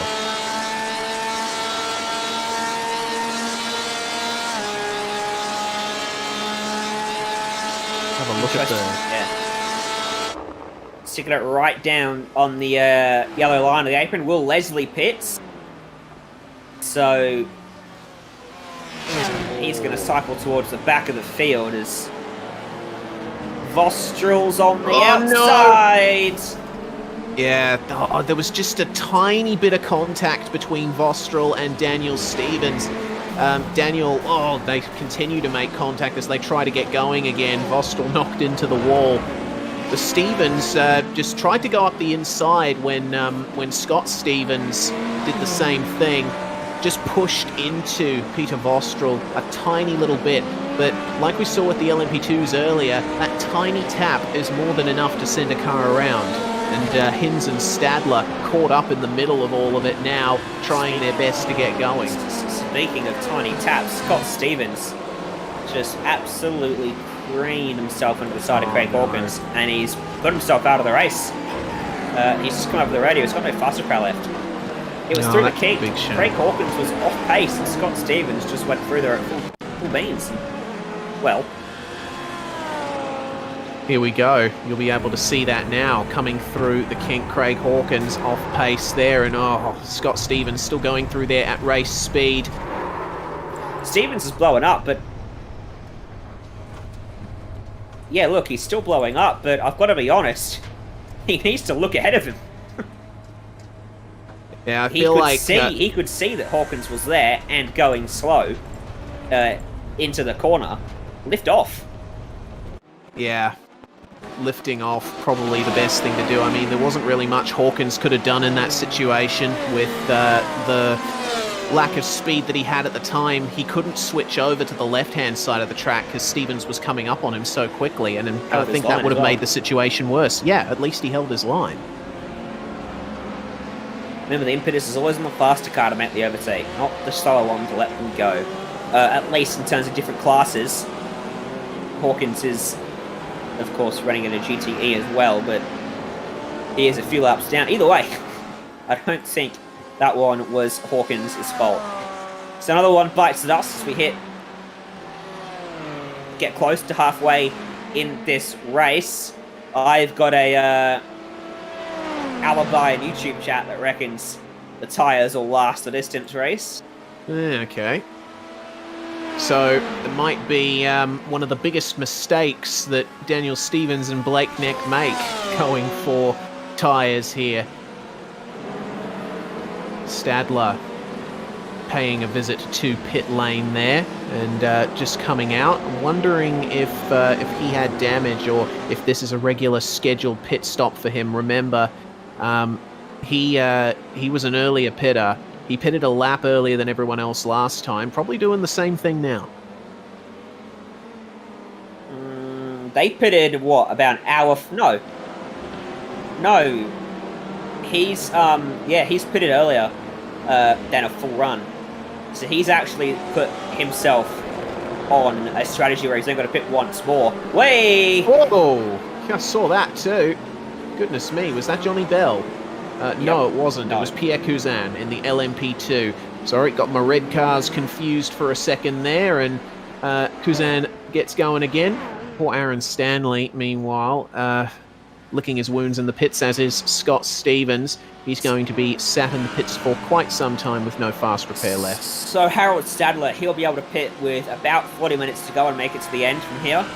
The rest of the LMP2s can go to about somewhere around an hour 10 left to go, and then they'll pit again, and they will have a short final stop.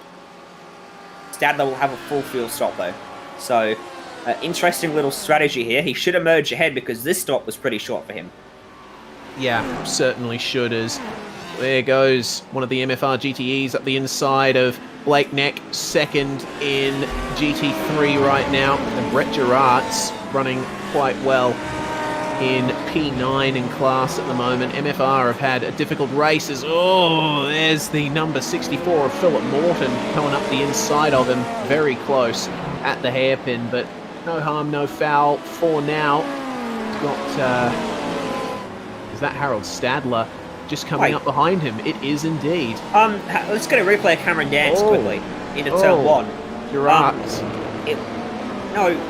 Dance. What? Yeah. Gerard. Dance just lost the lead. I want us to go on board with him and listen to how damn early he put that clutch in. All right, let's hear it then. So we'll also see probably how Dean Mole took the lead in GTE. Coming up to the end of the braking zone for Cameron Dance. Whoa, that's before the start-finish line. Goodness me. And he runs wide as well because he got rid of the clutch so late. Oh, yep. Out on the marbles, no grip out there. And Dean Mole slips through on the left-hand side to take the lead for Kinetic. I don't think that's a mistake. Yeah, I'm wondering if it was half intentional as well. I mean, you don't want to be all alone out there in front with no one to draft with, now do you? Big old burst of the clutch. Save a chunk of fuel there, and then sit him behind someone for the rest of the stint again. Oops, I ran wide. Yeah. I just imagined Cameron Dance saying that then. Actually get on voice chat. Alright, so keep an eye on that. Their pit stop times should be interesting next time they're in. As expected, there's been no immediate response to Stadler's pit stop, and he is now... Uh-oh. Who was that? Uh-oh, what? Someone in the background just made heavy contact with the fence. About 4 cars behind Stadler. Okay. Seeing one of the MFR GTEs a little bit slow there. That one. It was that one. Okay, one of the Ferraris in our GTE class. Going to take a look at what happened to him. That's Craig Hawkins, who has already had that coming together with Scott Stevens a few laps ago. Let's see what happened to him here. It's another incident in the kink, and just forced a bit wide there by one of the LMP2s. Catches the grass on the right-hand side, and sorry, Reese, is that a lingering effect from the earlier incident? This time he was too wide, trying to leave room? Maybe, but you see, he wasn't quite as... Oh, yeah, he turned in for the corner a bit too late. Maybe the damage that he's got to his left rear is affecting the car's behaviour a little bit, but either way, he was a bit narrow on entry and then just completely pushed wide in the second phase of the turn.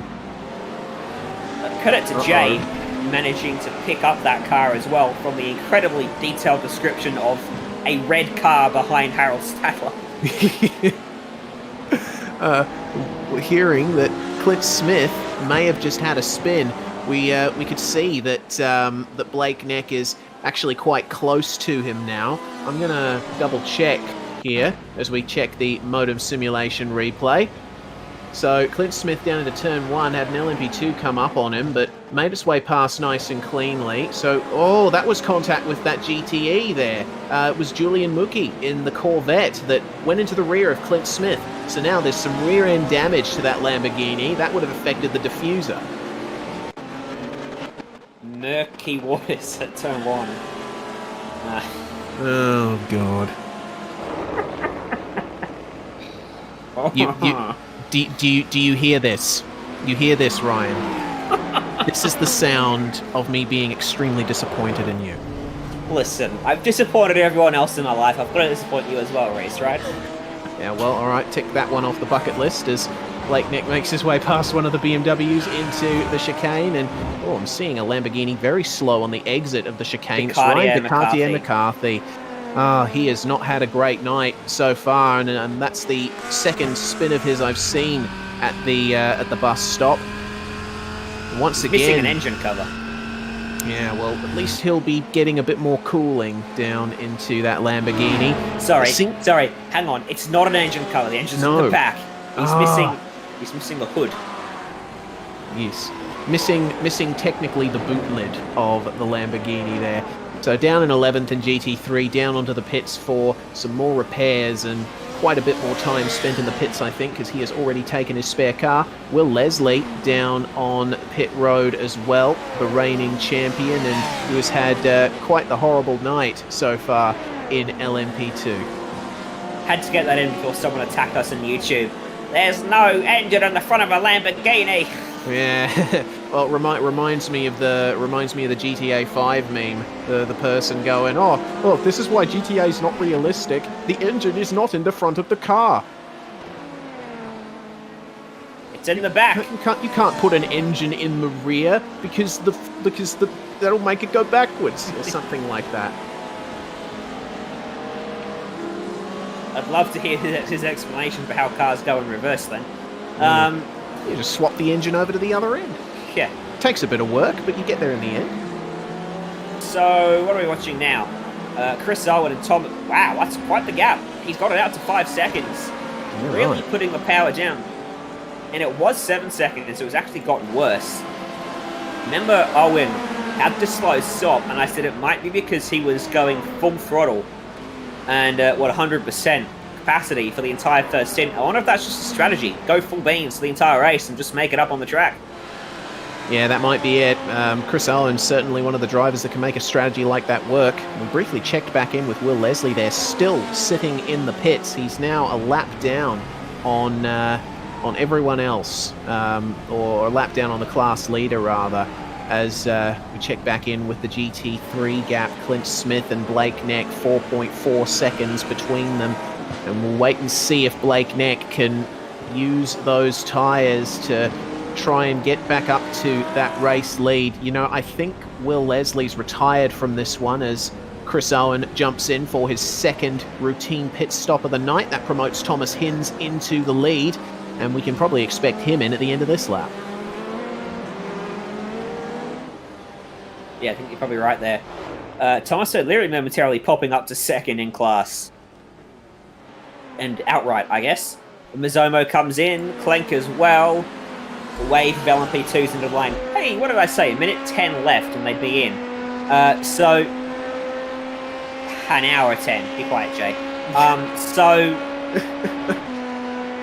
Yeah, this will take them to about just over 30 minutes left, and they'll be able to fill the tank up about 75% of a normal pit stop in terms of length. So,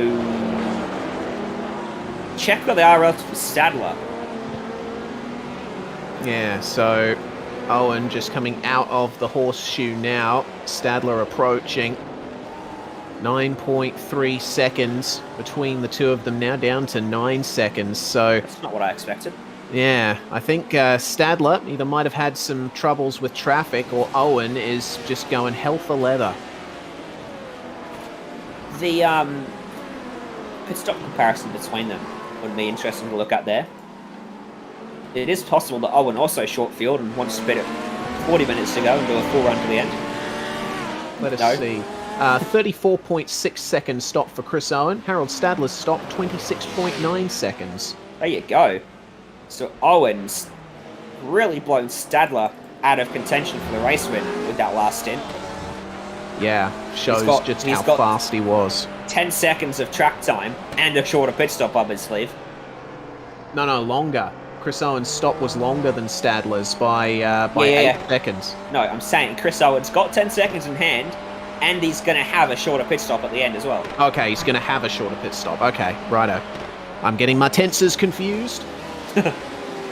Dean Mole leading the race. Hello. He's got by Cameron Dance, as we saw earlier on, but he's not leading it comfortably. Cameron Dance is still hunting him down, and Daniel Stevens seems to be terribly off cycle. Yeah.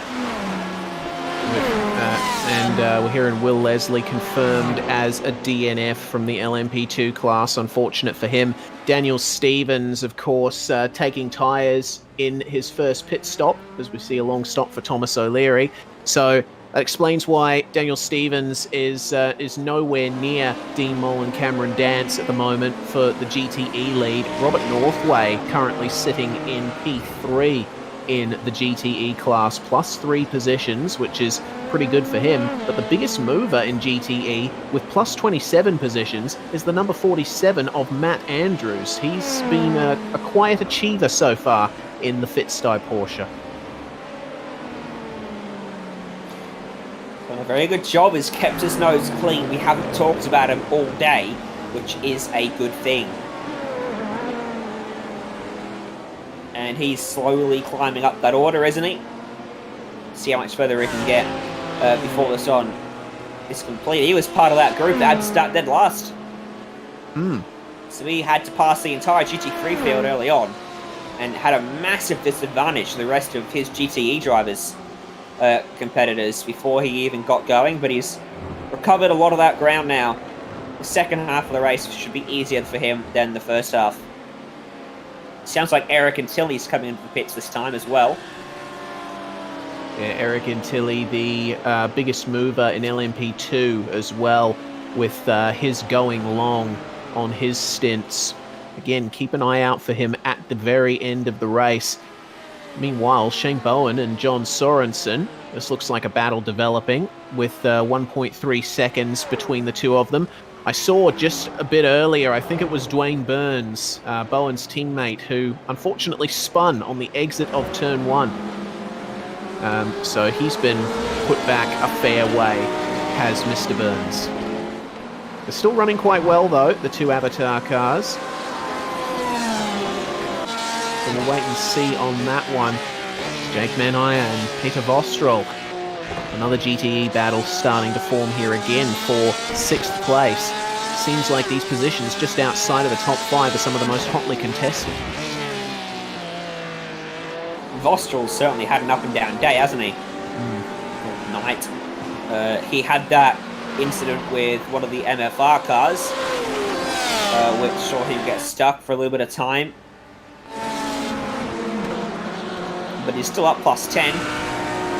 Dean Mole's just been passed by Cameron Dance, meanwhile, as well, in the GTE lead. Curiously, while Dance's teammate lapped them both. Let's see what happened here down at turn 1. So Dance already had the draft coming down, but not taking full advantage of it. He's obviously back on the clutch again, so it might have been a mistake from Mole. See what happened. Oh yeah, just a bit too wide and ran out onto the concrete, and that's how the position was changed. How does it go, Reese? Oops, I ran wide. Yes, how the tables have turned. How the turns have tabled indeed. Thomas is... He's only 2.5 seconds back here, Thomas is. Oh, yeah. Chris Owen. Yeah, his pit stop 0.6 faster than Chris Owens, and he definitely made some good time out of the pits, but with Chris Owen's race pace being very hard to match, Hinsey has got quite the uphill battle to try and get second place. Jake Manire, meanwhile, faced off against the advance of Peter Vostrel quite nicely. The gap hasn't come down too much between the BMW and the Porsche. And Philip Morton's still leading outright. Remember, he's on a slightly different strategy, thanks to having to take an earlier stop. I'm just looking at the lap time comparison between Daniel Stevens and Cameron Dance, and Dance is quicker than him.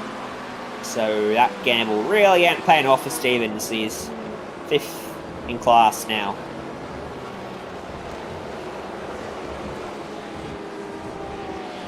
Well, the best Daniel Stevens can hope for from now is a mistake from Northway and Sheridan to try and get back into the GTE podium positions. But Northway and Sheridan on their lonesome as well.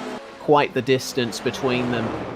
Sheridan just ahead of these two. Phil Otto and Johnny Bell. Pell, very aggressive into turn 1, and I don't think he quite meant to go that deep into the turn. Phil Otto looking quite consistent there in the 013 white DPR BMW. And poor Johnny Bell having to go wide there for Thomas O'Leary, who nearly spun himself there at the entry to that hairpin. Otto is a very consistent runner. They're in pretty much anything to put him in. It's not a surprise to see him pumping out some pretty decent laps there in amongst the thick of the action. He's, what is he? I can't, 1, 2, 3, 4, 5, 7th in class. Up 3 spots from where he started in a fight with Johnny Bell. That was not the greatest line though, Phil. Turned it a bit too early, grabbed some of that grass on the inside, and he would have thought that had compromised his run onto the oval. But I think he got away with it. Yeah, it's a difficult turn to line up, that one, because there's some very substantial bumps on entry. Even in a car like the GT3 that has anti-lock brakes, it can be very difficult to get the car slowed down consistently for that turn. Sometimes you'll get on the brakes a bit too late, and just about every other time you'll get on them a bit too early. So that might have been what happened to Phil Otto there. But as long as you keep going, as long as you try and maintain a rhythm, you can get some consistency down as the LMP2 pair glide on by. That's Pierre Cousin giving way to Mitchell Bales as he goes another lap down. Bales running quite consistently in 6th place, started in 6th and is still 6th in LMP2. There's 15 LMP2s in total. I think that Sheridan. was not Sheridan. No, it definitely was Sheridan. Was it? No, it was Hawkins. Well, Sheridan definitely had an incident as well then. Okay. All right. So let's take a look at both of them. Was it probably the same incident? I don't know. We'll see. This is what happened to Craig Hawkins. Oh, look, they're together. Oh, how do you do, guys? Coming down into turn 1, then there was a self-spin there from Craig Hawkins, and Sheridan, well, he tried to go for the inside, but the gap did not open. In fact, it closed, and it's looking like Sheridan's night is done there. Yeah, he pulled up and retired to the pits. Craig Hawkins is also done for the night. I guess just waiting to see if Sheridan's got another car available to him, but I think he already used it, didn't he? He may have.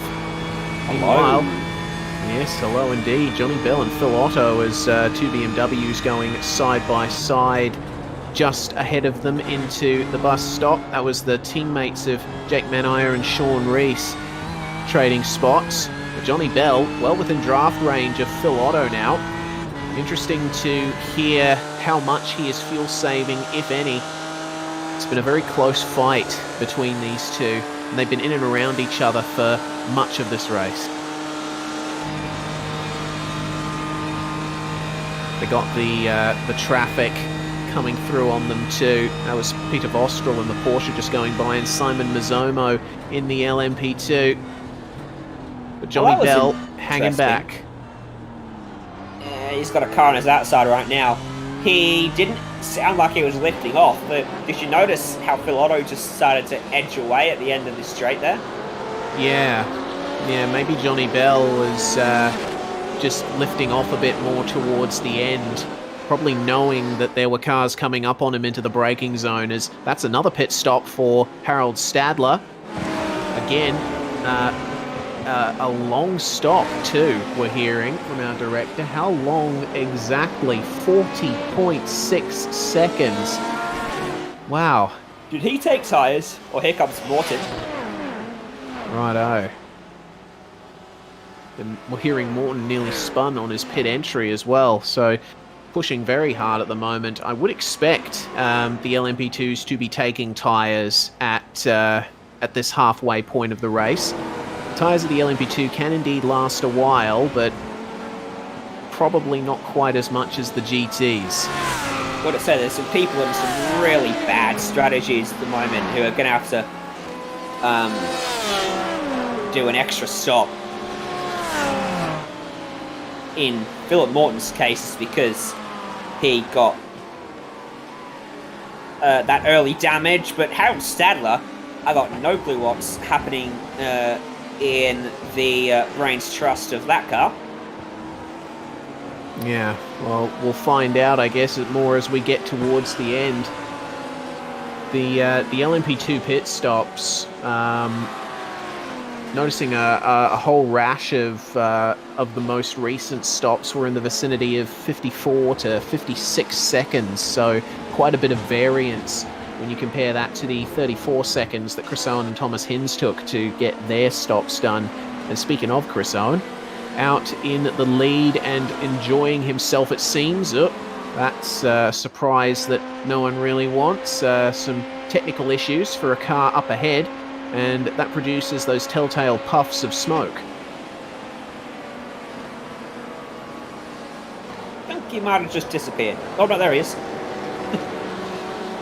Yeah, Aaron Stanley having technical issues there. That's not going to make things easy for Chris Owen. This is the closest fight on track at the moment. John Sorensen just rounding out the top 10 in GT3, and now advancing on Shane Bowen in the Lamborghini. Once again, you see how much the BMW just sticks out compared to the other car in its class. Such different shapes and yet such similar pace. I think the term you're looking for is it is a big boy. Yes, a large and boy.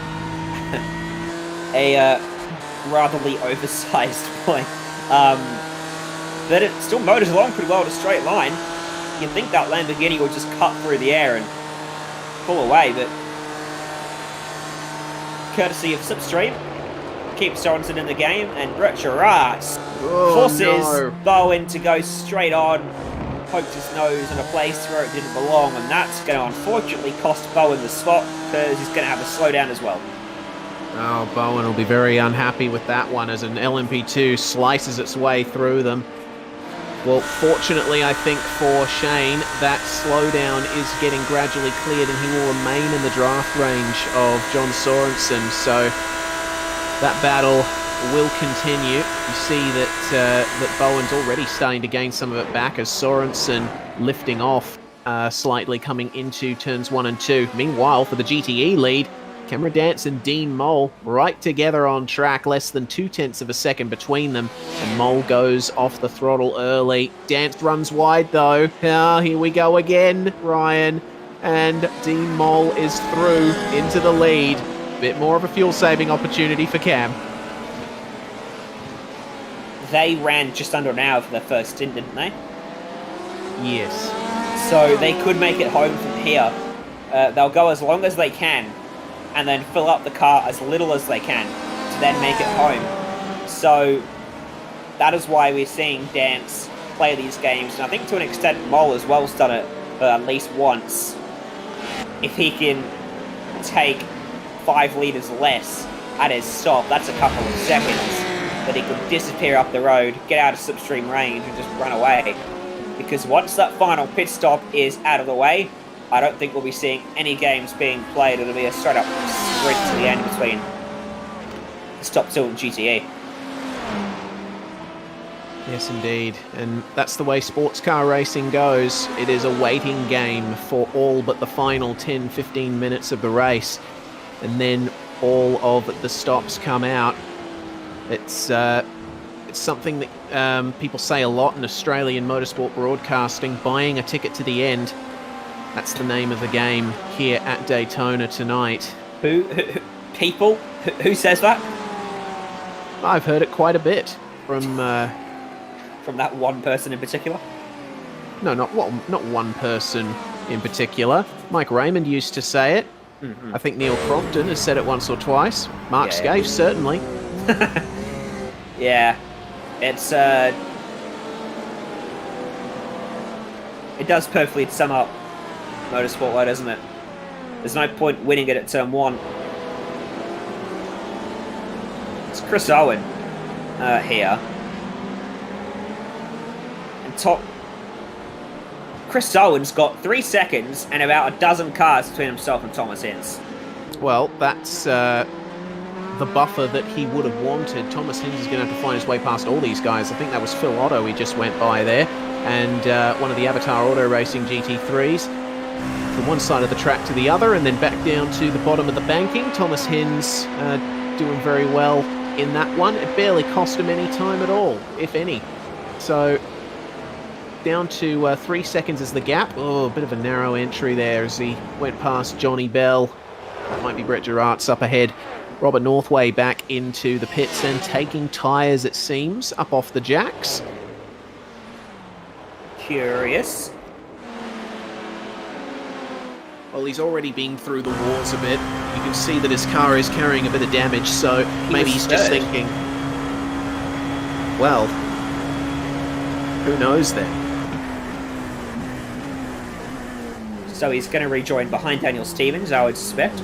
It might be a question of confidence, to be honest, because the tyres can last indeed, but I know that you know, sometimes you can feel as though you're not getting the pace out of them that you should be. All right.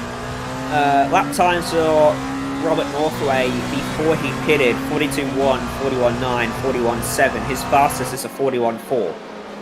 So Will half you come a up second. with an answer then? I don't know. Out of the pits? Yeah. Question Probably. is, yeah, he probably just feels more comfortable on fresh tyres, which is the one of the end goals of the point I was trying to raise there.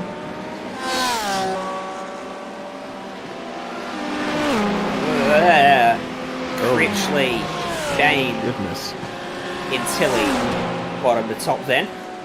Yeah, you just Trying to caught scream. that there. Actually, slowest to fastest as well, per that order.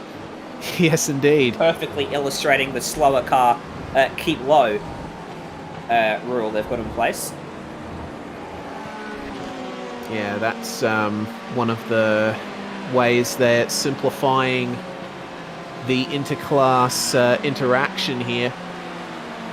Through those oval turns, the slower class has to stay low because they don't want people just switching lines right ahead of an LMP2, especially with the difference in speed between these three classes. So Northway down into turn 1. That's a bit of a puff of smoke from the Corvette up ahead. Driving hard with those fresh tyres now on his Ferrari. As there is Dean Mole onto the pits from second in GTE. All right. Expect dance in within the next 3 laps. Keep an eye on Dean Mole. Expect that car to stay off the... No, Thomas Hinz. Oh. Okay. We'll dissect this for now. What happened to him on the run up to the first horseshoe? Did he lock up and go wide? No, he did not. Second horseshoe here. There's a slower car involved. Okay. Righto. So we'll stick car. with him. GT3 lets him go into the kink. And oh, there we go. right in the middle of the road. Sean Rees trying to get off the racing line, but Hinsey was just coming up too fast. So that's some valuable time. The in-car cam from Hinsey would have been interesting there. He's on the racing line, and yeah, that's actually really tough. You're not supposed to move, but he's got to get off the racing line at some point. Yeah. But that is probably not the point to do it. But still, you can understand what Rees is trying to do there. You can also understand why Hinsey would be really blue about this. Yeah, he goes for the outside, thinking that Rees is going to stay there, and then Sean backs into him as he's going for the gap. So, Look where Mole rejoined. Oh yeah, right ahead of Daniel Stevens. So this is interesting. Did Mole take tyres? No, he didn't. No, he didn't. But Stevens hasn't pitted again. Remember, he pitted way too early. We think. Yes, of course. Daniel Stevens off sync with everyone else at the moment. So, how is this going to turn out? I don't know, Reese. If I knew, I wouldn't be a commentator. I'd be a psychic. Uh-huh. So Cameron Dance is set out for an extra lap. In a move that surprises probably no one. Yeah, and remember, as I said, within 3 laps, we reckon, because he went a couple laps longer in the first stint. We've got Johnny Bell just up ahead. He'll get by him. Might sneak a little toe off some of these Lmp2s as well. Oh dear. Philip Morton with some issues in the infield. It's a shame. I was just past the second horseshoe as well. Let's check back in with Daniel Stevens. Very aggressive on the brakes into the first horseshoe. Dean Mole trying to maximise the exit as best he can. He knows that he's in a proper racing situation here at the moment. They may not be on the same strategy, but they're still fighting for the same bit of racetrack, and Stevens is looking quite quick at the moment. I'm just hunting for the lap that he pitted. Yeah, Stevens. 24 laps ago. Yeah, so there's no way. So Stevens will be coming in. Probably this lap. It just makes you wonder what forced that early stop and the tyres as well. Because he was an outright contender.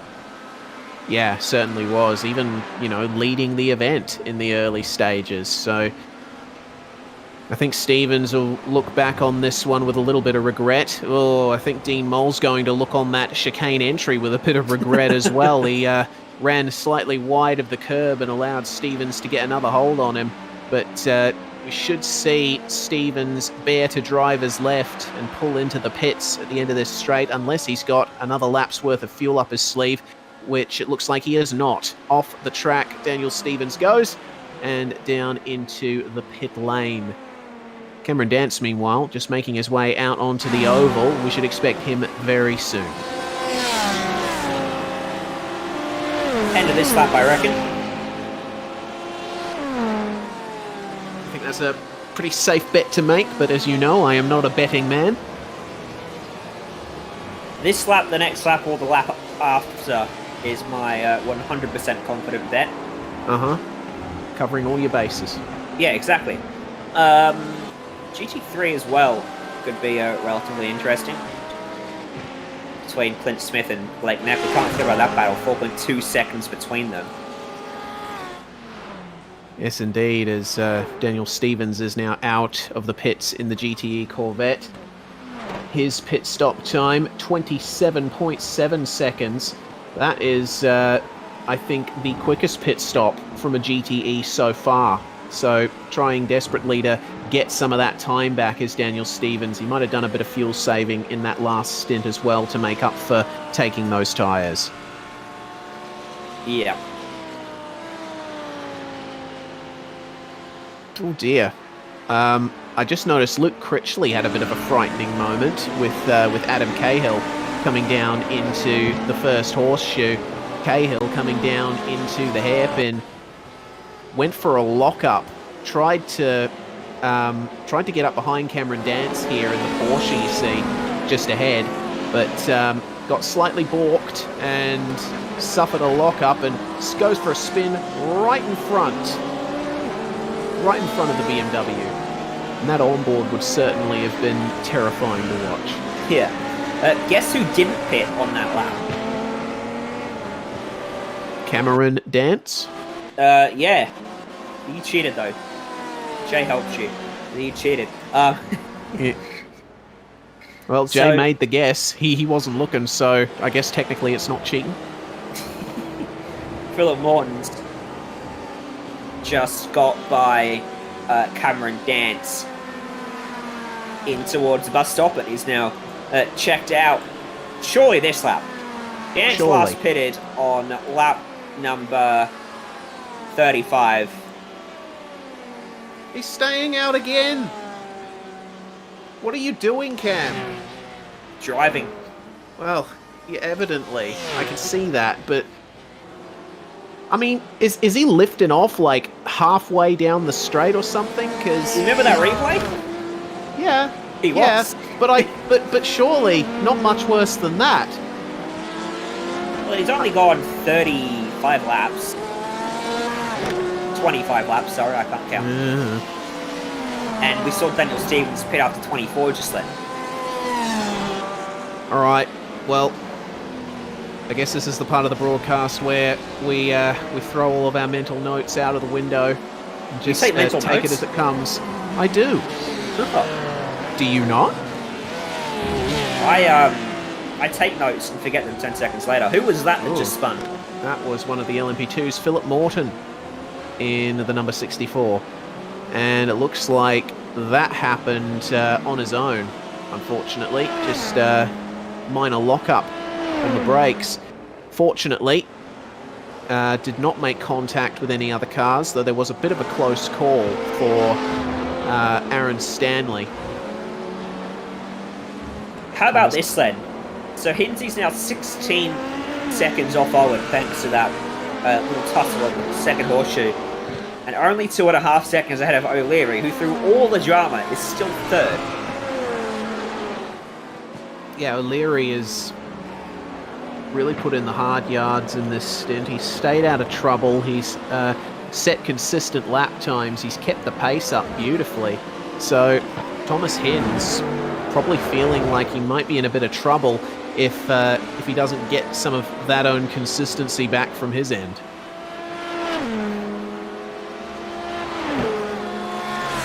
Closing it on this lap, we can start with a live gap. O'Leary looking pretty fast at the moment. On the previous lap, he was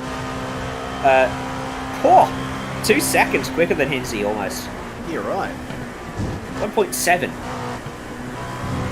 have a look at how cleanly he gets through the bus stop. O'Leary is obviously quite comfortable in that machine right now, and the gap's going to continue to go down ever so slowly.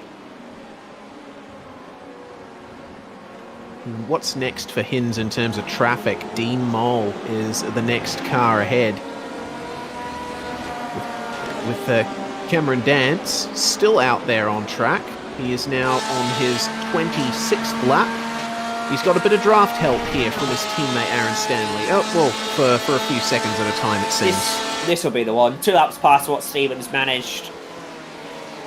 Expect Dance in at the end of this lap. Don't forget, at the start of the race, Dance only pitted after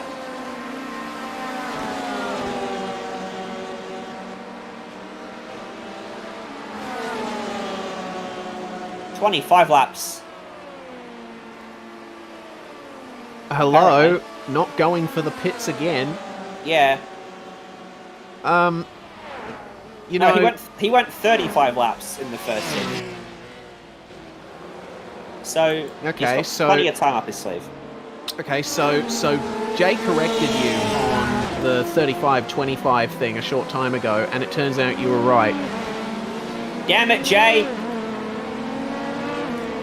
Okay, the apologies come through loud and clear from our director. I'm going to have to get a new set of eardrums. Jesus Christ. Mate, I say that after every conversation I have with Jay. So, Cameron Dance has got another 8 laps up his sleeve. See that from Thomas O'Leary. Huge draft there versus Thomas Hinds and pulling away from him. 25 kilometers an hour faster at the point he passed. That's pretty insane. O'Leary is on a charge right now, and I think Hinsey starting to lose quite a bit of pace.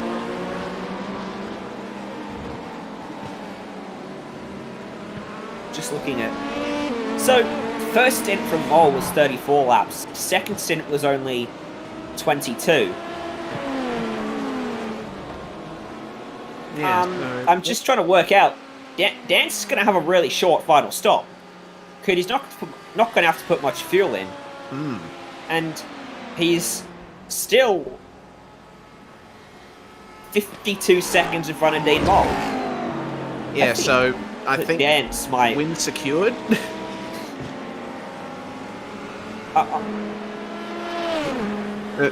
I'm just trying to work out how he's actually managed to pull that off. Because, well, if it was that easy to just go that long and not put a full tank of fuel in, then why did Mole pit early? And the rest of the field. Yeah, alright. So Cam obviously has an ace up his sleeve that we did not anticipate for the time being, but... An extra fuel tank. Yes, perhaps. Located in the enormous headlights of that Porsche. As we I thought you were going to say enormous head. No. Yeah. We briefly checked in with Blake Neck there, who is now back into the lead of GT3 because Clint Smith pitted a lap or so ago. We should expect Blake Neck in pretty soon, but he's going to have to go around for one more go. There he is in turn 1. And I would suspect that if you are an LMP2 driver, pit any time from now and you will have enough fuel to get home. Yes. You're right. So Chris Owen has 14 seconds in hand. He's in a commanding position. Thanks to the mistakes of the guys behind. He had a very slow first stop, but the rest of his race has been absolutely golden as we have a dramatic close-up on Julian Mookie. His headlights have disappeared. In fact, the entire front end of his car has disappeared. I'm going to go back and check to see what happened to him. He's been in the pits for 3 minutes, so it's been quite the time spent there for Julian Mookie. It happened at the turn coming onto the oval. Oh my goodness, that is bizarre. I'll wait for confirmation to see if we can get a replay of it from Jay, because I think it is worth a replay. The answer is negative. Well, get this. Julian Mookie went straight on at the turn coming onto the oval. He cut across the dividing section between turn 1 and that turn and put himself into the pit wall head on. So I think that might have been a hardware failure. Yeah, hardware. I think the brakes went. You don't say. It's a big shame for Mookie. But hey, if you're going to exit the race, exit in dramatic fashion. Yeah, unfortunately he didn't take any cars with him. It was a victimless incident for the most part.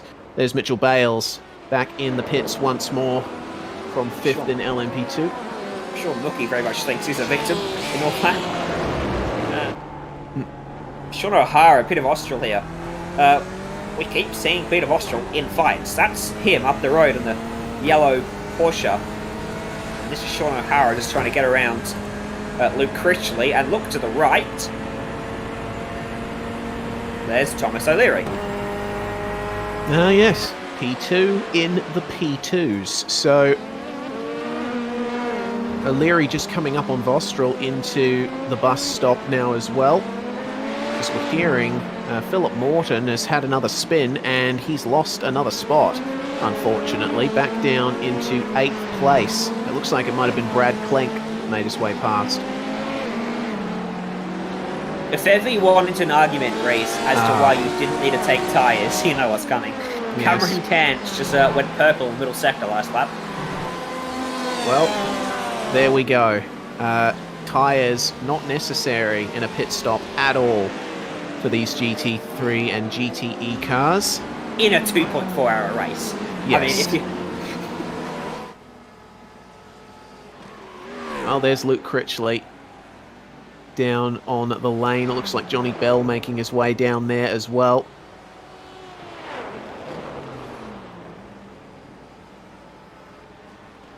"34 minutes left. We should see a flurry of activity in the pits pretty soon. Expecting pit stops still from the rest of the GT3 field, LMP2s, and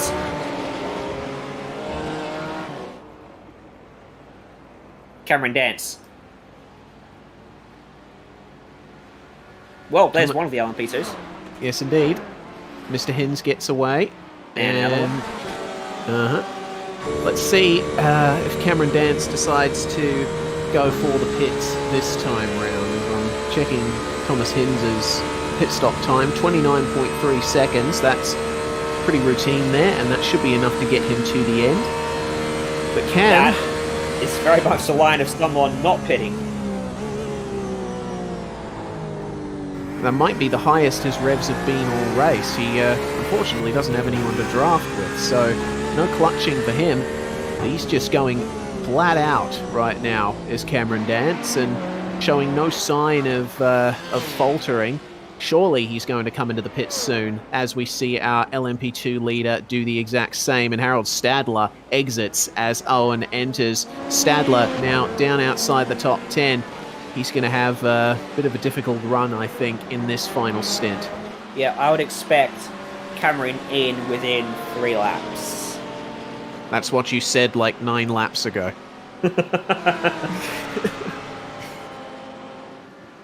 To be fair, Jay gave me the wrong info again. This is true. Blake Neck in the draft of the Kinetic BMW. He still has yet to come in for his final pit stop. It's going to be an interesting one between Blake Neck and Clint Smith if and when that final stop comes around, as Dwayne Burns in from 3rd in GT3 comes on in. That's Brad Klenk, who Philip Morton lost the position to. Jack Stiles as well bringing it in with Jake Fox, who is still having a hard time recovering from his spin on lap 1. He just came out of pit lane. Jake Fox. Yes. So, penalty. Let me go back and double check. Yeah, he did pit twice, but it doesn't look like it was speeding on pit exit anyway. Let's see pit entry. No, he was fine on pit entry as well. So incident count. Once you reach a certain number, you got to stop and hold. Yes, that's at 20 incidents. So I guess Jake Fox reached that limit and had to come back in again. I'll tell you what, Thomas O'Leary must have gotten close. Oh yeah, for sure. But remember, you get disqualified at 35 incidents, so wondering if there are any drivers who are on the verge of that right now. We haven't seen too much in the way of penalties that we've seen anyway. Certainly be looking at Jake Fox to see if he made the end of the race though. Well, he's still in the pits, and I don't see many signs of movement from that car. It's a very long stop. I wonder if the last stop was a stop and hold, and this stop's a service. Yeah, maybe. There we go. Jake Fox is going again. Comes out in P15. Harold Stadler making up a position while other cars pitting, and Jack Stiles is the one ahead of him there. That's the gap between them. So Stadler could be on for a top 10 here in the last half an hour of this race. Potentially.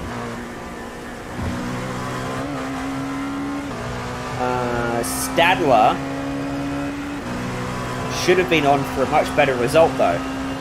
Yeah, because he was up there with Owen.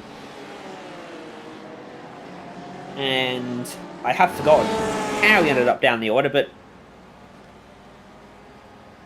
I think he just got a strategy wrong, didn't he? Yeah, I think that might have been it. Remember, he did come in for that very early pit stop as O'Leary now onto the pit lane, and that's going to allow Chris Owen back through into the race lead momentarily, just exiting the bus stop. And surprise, surprise, Cameron Dance has avoided the pits for yet another lap. It's only been 2 laps. And have a look at his last lap time, Jay says. 1 minute 41.148. That's very close to his fastest lap of the race, which was a 41.056. Yeah. As the fuel comes out of the car, it gets lighter, doesn't it? So it moves a bit easier around the circuit, and when the tyres hold up, and then you can generally go quicker at the end of your stint. We see the same sort of thing in Formula 1. Occasionally. Ever so occasionally. There is the gap between Owen and O'Leary.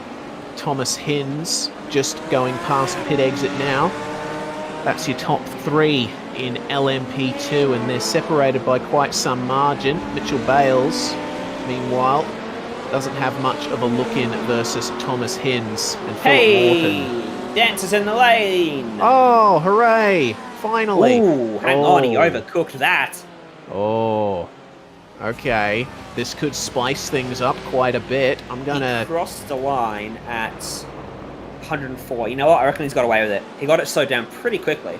But still. Yeah. 1 minute, 1 second gap between he and Dean Mole as Jack Stiles and Brad Clank for the last couple positions in the top 9 in LMP2. That sorted it out on the exit of turns 1 and 2. And he's gone. And he is gone. Cameron Dance out of his pit box. He's going to exit the pits behind MFR's Gavin Barber. And How Dean on Mole, earth goodness has me, he found an extra 30 seconds in pit stops? this boggles my mind. 20-second stop for Cam Dance versus a 31-second stop for That's Dean only Mole. 11 seconds. He's more than 11 seconds behind him. Yeah. So he's found some time on track as well. Well, remember there was that period where Dance was just lapping without much in the way of traffic, so maybe he was using that period just to eke out the gap a little bit more. You'd almost think Cameron's a pretty good driver. Yeah, I know. Perish the thought. Almost. Oh dear. Good friend of us. Good friend of us here at SimSpeed TV, if you couldn't tell. Yeah. Part of our commentary team as well.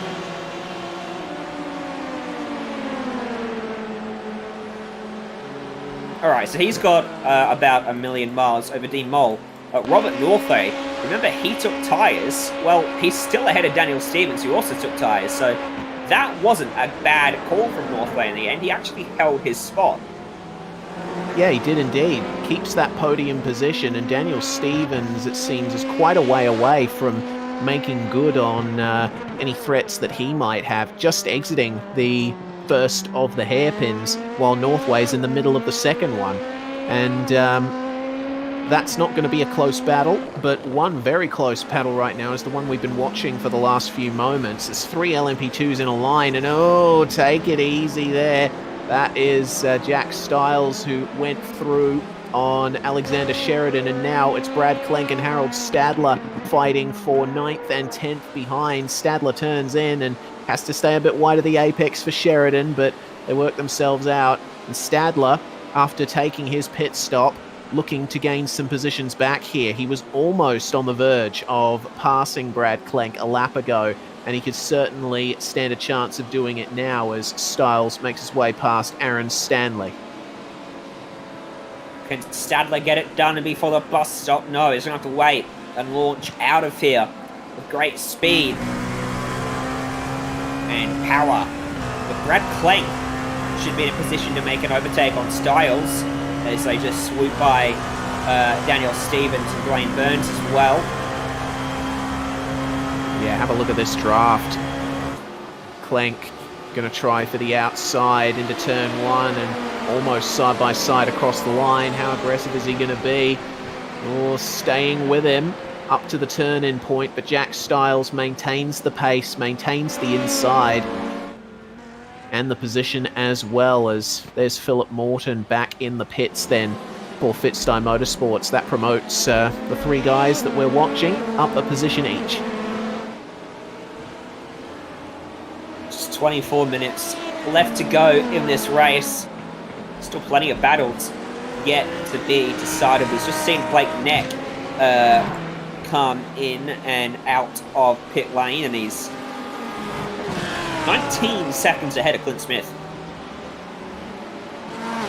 who pitted 11 laps ago.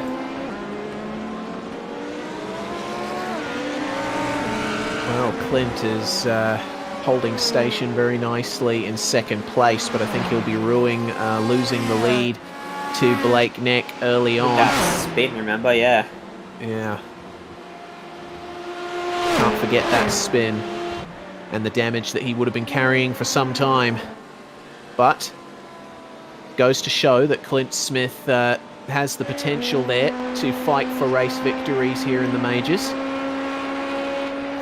But they're not going to be racing the same cars next round. Once again, we are going to the 1987 NASCAR stock cars for the classic Daytona 500. I'm interested to see how that goes. Of course, you've also got Darlington on the schedule, and that's where we'll use our modern day Cup cars, using the 87s next round, because it's 20 years since Dale Earnhardt's unfortunate passing. But Darlington, if you recall, is actually a throwback round in real life, so would have been fun to see the 87 cars at Darlington, and we could have really lent into the whole retro theme. But I think at Daytona we're going to see an interesting challenge, because it's not going to be the same racing we normally expect with the Daytona 500 and iRacing. There's going to be packs forming all over the place and big gaps opening up between them. And I think plenty of chaos. It's just so hard to keep those cars in line. Yeah, don't forget, no restrictor plate either, so completely unrestricted speeds. They can reach upwards of 340, 350 kilometers an hour in the draft. So it's going to be high stakes racing at Daytona in the 87 cars, as here is the LMP2 lead. It is now 1 second between Chris Owen and Thomas O'Leary coming onto the oval, and a slight bit of traffic for Chris Owen, but not going to hold him back that much, and O'Leary snatching a little bit of draft off the back of that BMW. This is going to be on for the outright win. Both of them are good on fuel. Tale of 2 different races. Chris Owen's been up front all race long. Thomas O'Leary started with one of the worst opening stints he's probably ever driven, to be honest. But he's recovered beautifully, hasn't he? He's given himself a very good shot coming into the final 21 minutes of this race, and this is not going to be easy, because Owen's going to fight it for every little bit here. We'd see this one go back and forth a few times. Certainly could, especially if traffic comes into effect. Matt Andrews, who is still one of the biggest movers in the GTE field. They just make their way past him now into turn 1, and Thomas O'Leary just getting it slowed up in time for the tight entry into turn 1. You see how he was able to hook up the throttle really nicely and gain a bit here on. Oh, yeah. Take it easy. The rears, then the fronts. Yeah, so obviously Chris Owen a bit more gentle on the brakes than O'Leary is. Got to be careful of that when you guys are in close quarters, which you'll undoubtedly be here, because have a look at this GT traffic. That's John Sorensen up ahead of them in the BMW. And which side is he going to go? He's going to let them go on the left-hand side, coming up to this corner. And the next driver ahead of them is an LMP2, Pierre Cousin. They'll be able to draft off him for a bit. But they've got their GT3 leader just up ahead as well, in the form of Blake Neck. And that might come into effect at the bus stop. We know how difficult it is to go side by side into there. Oh no. Oh, yep, Neck just got off the throttle early, let them both go before the turn-in point. So nicely done from all of those drivers. They've got an LMP2 who's slower than them, going a lap down or more. But they're having to get by at the same time as cleaning up some GTEs. And O'Leary leaves the room for Cousin, but in the end, Zan doesn't need it. And here we go, right on the limiter. Absolutely maxed out in speed, these cars. Trying to go the long way around at turn 1. He goes way too deep and wide and almost gets cleaned up by Pierre Cousin behind him. Goodness me, that was close, but they managed to get away with it, and O'Leary, it looks like, recovered. He was able to straight line the exit of turn 1 and gain some of that momentum back, so it hasn't completely harmed him. He'll have to be careful, though. That minor lockup has made things a bit difficult for him there. So is getting past Dwayne Burns in the middle of the kink in the infield. Very tight with Phil Otto on the outside in the DPR BMW. Back onto the oval once again, watching for any sign of oversteer from either of these cars. It's looking pretty stable there in the rear for O'Leary and for Owen as well. But we know how powerful the draft is in these things. You can see it coming into effect now as O'Leary just creeps further and further towards the rear bumper of Chris Owen. He's almost gone for the inside move into the bus stop, but no, can't do it from that far back, and you'll just compromise your exit. Well, he was a little bit slower that time, so he's going to have to get a bit of consistency back over the next couple of laps, try and get this lead. Ducking to the inside, showing the nose, just filling the mirrors of Chris Owen, letting him know he's there. But a little mistake through the bus stop does cost him. He doesn't get an opportunity to make the move in towards turn 1. Works out better for him than it did last lap, though. He's closer coming out of the corner.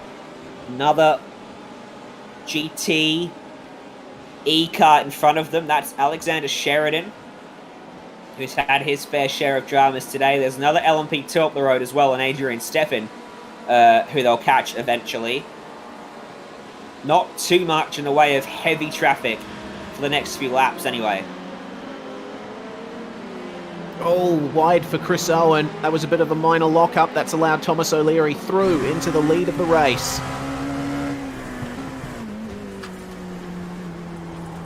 Well then, let's see if Chris Owen can come back at him in the draft down the oval. Thomas O'Leary obviously going for that opportunistic move, and it's a difficult corner, that one, that second horseshoe. Tightens up in the middle. You've got to be careful of the line you take through there. You're on the brakes just a little bit too late. You just push wide on the exit, and your rival can slip on through on the inside. That's exactly what happened there. But Chris Owen is staying with Thomas O'Leary on the exit of the bus stop chicane, and this is going to be tight across the start-finish line. Coming up on just 15 minutes to go here, and the lead battle is far from over. Chris Owen's going to get him back here towards turn 1. Watch this. Pulls out of the draft. Bit of a slingshot move. Going to just about clear him before turn 1. If he's aggressive, he can cut down in front of him. He opts not to do it. They run wheel to wheel. Owen led at the line that time. But it's O'Leary who leads out of turn 1. Owen just stuck on the outside there, couldn't get it done. He's going to have to wait another lap or so now to try and get that done again. Think about the end of the race, though. They don't need to get to turn 1, they just need to get to the start-finish line. The car that came out of the bus stop second got to the line first. We might be on for a photo finish if things work out well enough. So O'Leary, a lap on from where Owen first lost the lead, now extending it slightly on the exit of that hairpin. You can tell that O'Leary is very confident in the rear of that car, and Chris Owen slightly slipping up there. He seems to actually be dropping off Thomas O'Leary here. That run through the infield was not good for Chris Owen. No, it wasn't. And you can see O'Leary with a very handy gap, 0.8 of a second. Chris Owen, that's helped him. That's helped him a lot. Chris Owen managed to get by Daniel Stevens, but Sean Rees could not get out of the way of Thomas O'Leary, and it brings them back together. And I was going to say, it doesn't matter because lap traffic can still create so much of an unknown as Brad Klenk finds himself off the road. Look at the front, Chris Owen again to the lead of the line. And he cuts down a bit further that time, forces Thomas O'Leary to go towards the inside, and then right across the front of O'Leary goes Owen. Aggressive. Oh, he got crossed up in the middle of the corner. Bit of a slide on the exit, but either way, that was good enough there for Chris Owen. He has the lead back again. Do you reckon he recognised that pace O'Leary showed through the infield and realised he had to be ahead of him? Yeah, probably. We'll have to keep an eye on O'Leary versus Owen here. Maybe O'Leary is running a tiny bit more downforce or a bit of a softer front end, allowing him to take these corners a bit better, a bit more lap traffic ahead. And Chris Owen looking very twitchy as they go side by side, passing Mark Newton. Owen defending the inside. Oh, and another micro slide from Chris Owen. He's really losing pace at the moment. That's O'Leary back into the lead. For now. For now. Owen tucks back in behind him. There's a lot of lap traffic. A few seconds up the road as well they'll have to deal with. Yeah, they've got a whole group of GTs there. They got Sean O'Hara, Robert Northway, Joshua Thomas, and Scott Corbin just ahead of them that you can see exiting the bus stop chicane. Well, our two P2 leaders are out of it and giving each other the space, giving the lapped cars the space as well as they try and work themselves out. That was good for O'Leary. Not a great run through the bus stop for Chris Owen. Is he just struggling for traction maybe? Using up those tyres or... You got to remember, pressure most likely. You also got to remember how long he's been going flat out in terms of pace. I mean, you get used to it after a while, and he might have had a fresh set of tyres in there somewhere, but either way, getting towards the end of the race, fatigue starts to set in, concentration can lapse. There's many factors that go into the end of a long race like this. So O'Leary still ahead in the infield, and another micro twitch there from Chris Owen. You can tell that that car is just a bit less stable than he would like it. Keeps it nice and smooth coming onto the oval though, but he's lost more valuable time there to Thomas O'Leary. He'll be hoping that O'Leary gets balked coming into the bus stop again. And just might, because have a look at this. This is looking quite awkward. Down to the inside, and O'Leary trying to find his way past Adrian Steffen. Steffen was trying to get by Johnny Bell, and Owen got blocked as well. Yeah, on the exit. That's really critical. Yeah, he's lost that momentum. So, completely out of the draft range now of Thomas O'Leary. He'll be hoping for some traffic troubles to get himself back into the lead. Remember, the draft takes effect from about 1 to 1.5 seconds back at a track like this.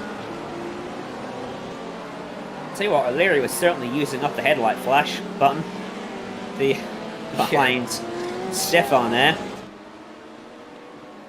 Certainly let him know he was there, but this is all that O'Leary needed now. He's broken free of that draft. It looks like he's the one that has the pace advantage late on in this 2.4 hour event.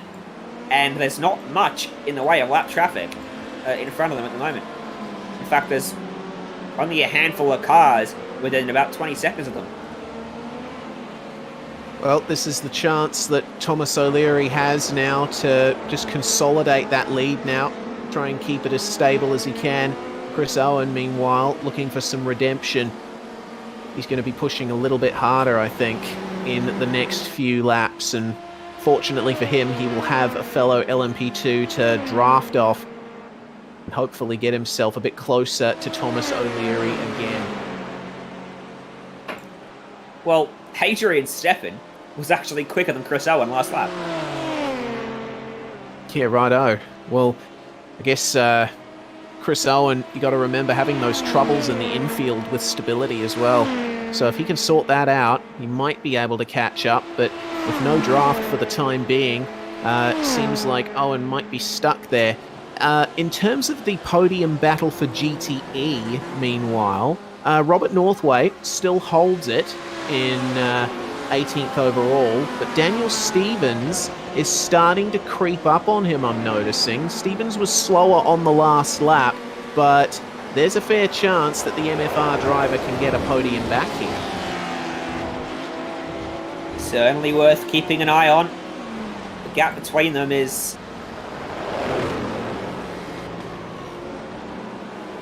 8 seconds, as you can see there. It's going to be tough though. There's only 9 minutes left in the race. He would need some lap traffic to intervene if something can hold Northway up. You saw as well that battle between Manhire and Matt Andrews is relatively close as well for 5th in class.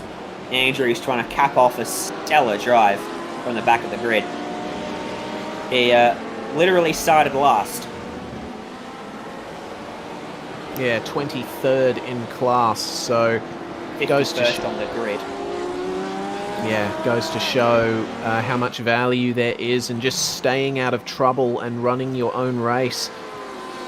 Could be on for a top 5 here, with Jake Manhire setting a 1 minute 42.5 on the last lap versus a 41.8 for Matt Andrews. So that Porsche looking very pacey right now.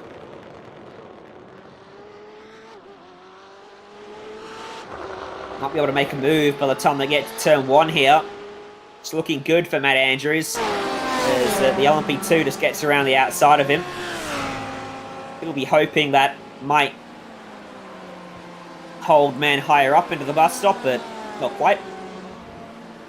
Manhire does go offline to snatch a little bit of draft from the passing LMP2 of Simon Mazzomo, who remains in 6th in LMP2. Can't forget about him. A great drive from Simon. But looking closer than ever between these two GTEs for the last position in the top 5. And Matt Andrews is now in the draft. He's continuing that momentum. Now what will Manhire do? Will he stick to the inside? Looks like he's going to be forced to there, with Andrews forced to go around the outside.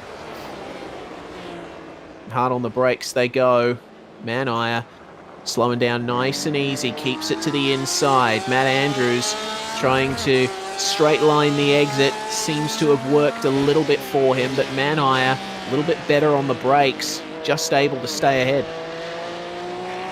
Oversteer on the exit of turn 1 for Manhire there. Car got a little bit out of shape, but he held it nicely. But Andrews would have seen that. And you'll note that Manhire is struggling a little bit for grip coming out of the corners. Watch him here as he gets up back onto the throttle. You can see that rear end's just sliding a little bit.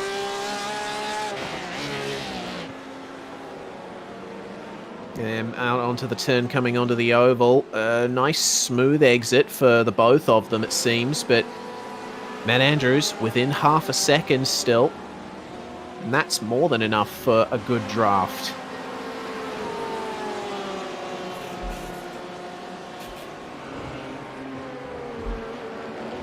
Up front, by the way, look at that. Thomas Soleri's put 5 seconds on Chris Owen. Yeah, that's nice. Thomas O'Leary, perhaps the most comfortable LMP2 driver in the field at the moment. Got a bit of traffic to work through here. Dwayne Burns and Adam Cahill in the GT3 and LMP2 respectively. That's looking slightly awkward there. He's going to have to take it to the outside, but it's not going to harm him all that much. It looks like once Chris Owen lost the lead, his pace just dropped off completely. I mean, O'Leary was a full second faster than him on the previous lap. Oh no, there goes Jake Manhire, spinning in turn 1. That allows Matt Andrews into P5. So those issues for Jake Manhire at turn 1 that we talked about last lap, a bit too much oversteer on the previous lap, and it's turned out to be quite the spin there for Manhire, as Sean O'Hara, we're hearing, had the same thing happen to him. Yeah, just down at turn 3 for Sean O'Hara, unfortunately. So Cameron Dance has got 29 seconds over Dean Moll. Blake Neck has 30 seconds over Clint Smith. You would think those battles are sorted. Robert Northway's still got 6.8 in hand over Stevens. By far and away, Stevens not closing in quick enough. And Dwayne Burns, Luke Critchley for third in GT3 is very much settled in favour of Burns at the moment. Car coming into the pits. It looks like it might be Eric Antilli who's jumping in, checking in on Daniel Stevens as he makes his way into turn 1. No, it wasn't Eric Antilli. It was, again, Pierre Cousin. I'm getting my red cars confused. Pierre, currently running last in LMP2. The only retirement has been Will Leslie in that class, but Pierre Cousin coming through towards the end. He's always one of those drivers that likes to stick it out, troop on to the end. Alexander Sheridan, another one. Only seen 1, 2, 3, 4. We've only seen 6 retirements on this race, which is incredible. From 51 starters. Yeah, that is pretty good. I would have expected the attrition rate to be quite high at a place like this, but only one of our LMP2s and 2 or 3 each of our GTEs and GT3s. It's a pretty good record to have. Scott Newton in position 5, where he started, but certainly been an eventful one for him. Getting involved in the smash at turn 1, having to battle his way through. Doesn't have much of a chance, though, of getting that 4th place from Mitchell Bales, because Bales is way ahead, just crossing the start-finish line.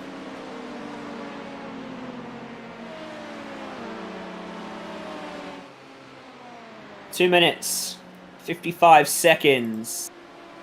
It'll be plus 1 lap. No, it'll be the lap that the timer reaches 0. So it all depends on when O'Leary, where he is on the track. There's where he is right now, just heading onto the back straight. 2 laps to go once he hits the line this time. Yeah, the LMP2s complete a lap here in about 93, 94 seconds if the race pace is good. So this is going to be the start of Thomas O'Leary's penultimate lap. And though Chris Owen showed the pace in qualifying, he certainly did, taking it by 2/10 from Thomas O'Leary. It turns out O'Leary has been the one to come through at the very end and do what's necessary. We'll have 3 championship leaders, correct, coming out of today with O'Leary, Dance and Nick, provided they all finish where they are. Yep, because the same points are given out per class in these multi-class races. The exception, of course, being in the single class events where all of the points totals are, oh dear. Brett Gerard's taking a drive-through penalty, dipping a wheel off the tarmac.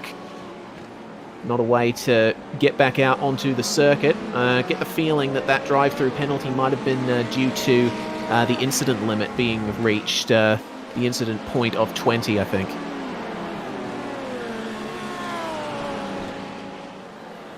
Shame for him. Still looking like he's on track for a solid top 10, though.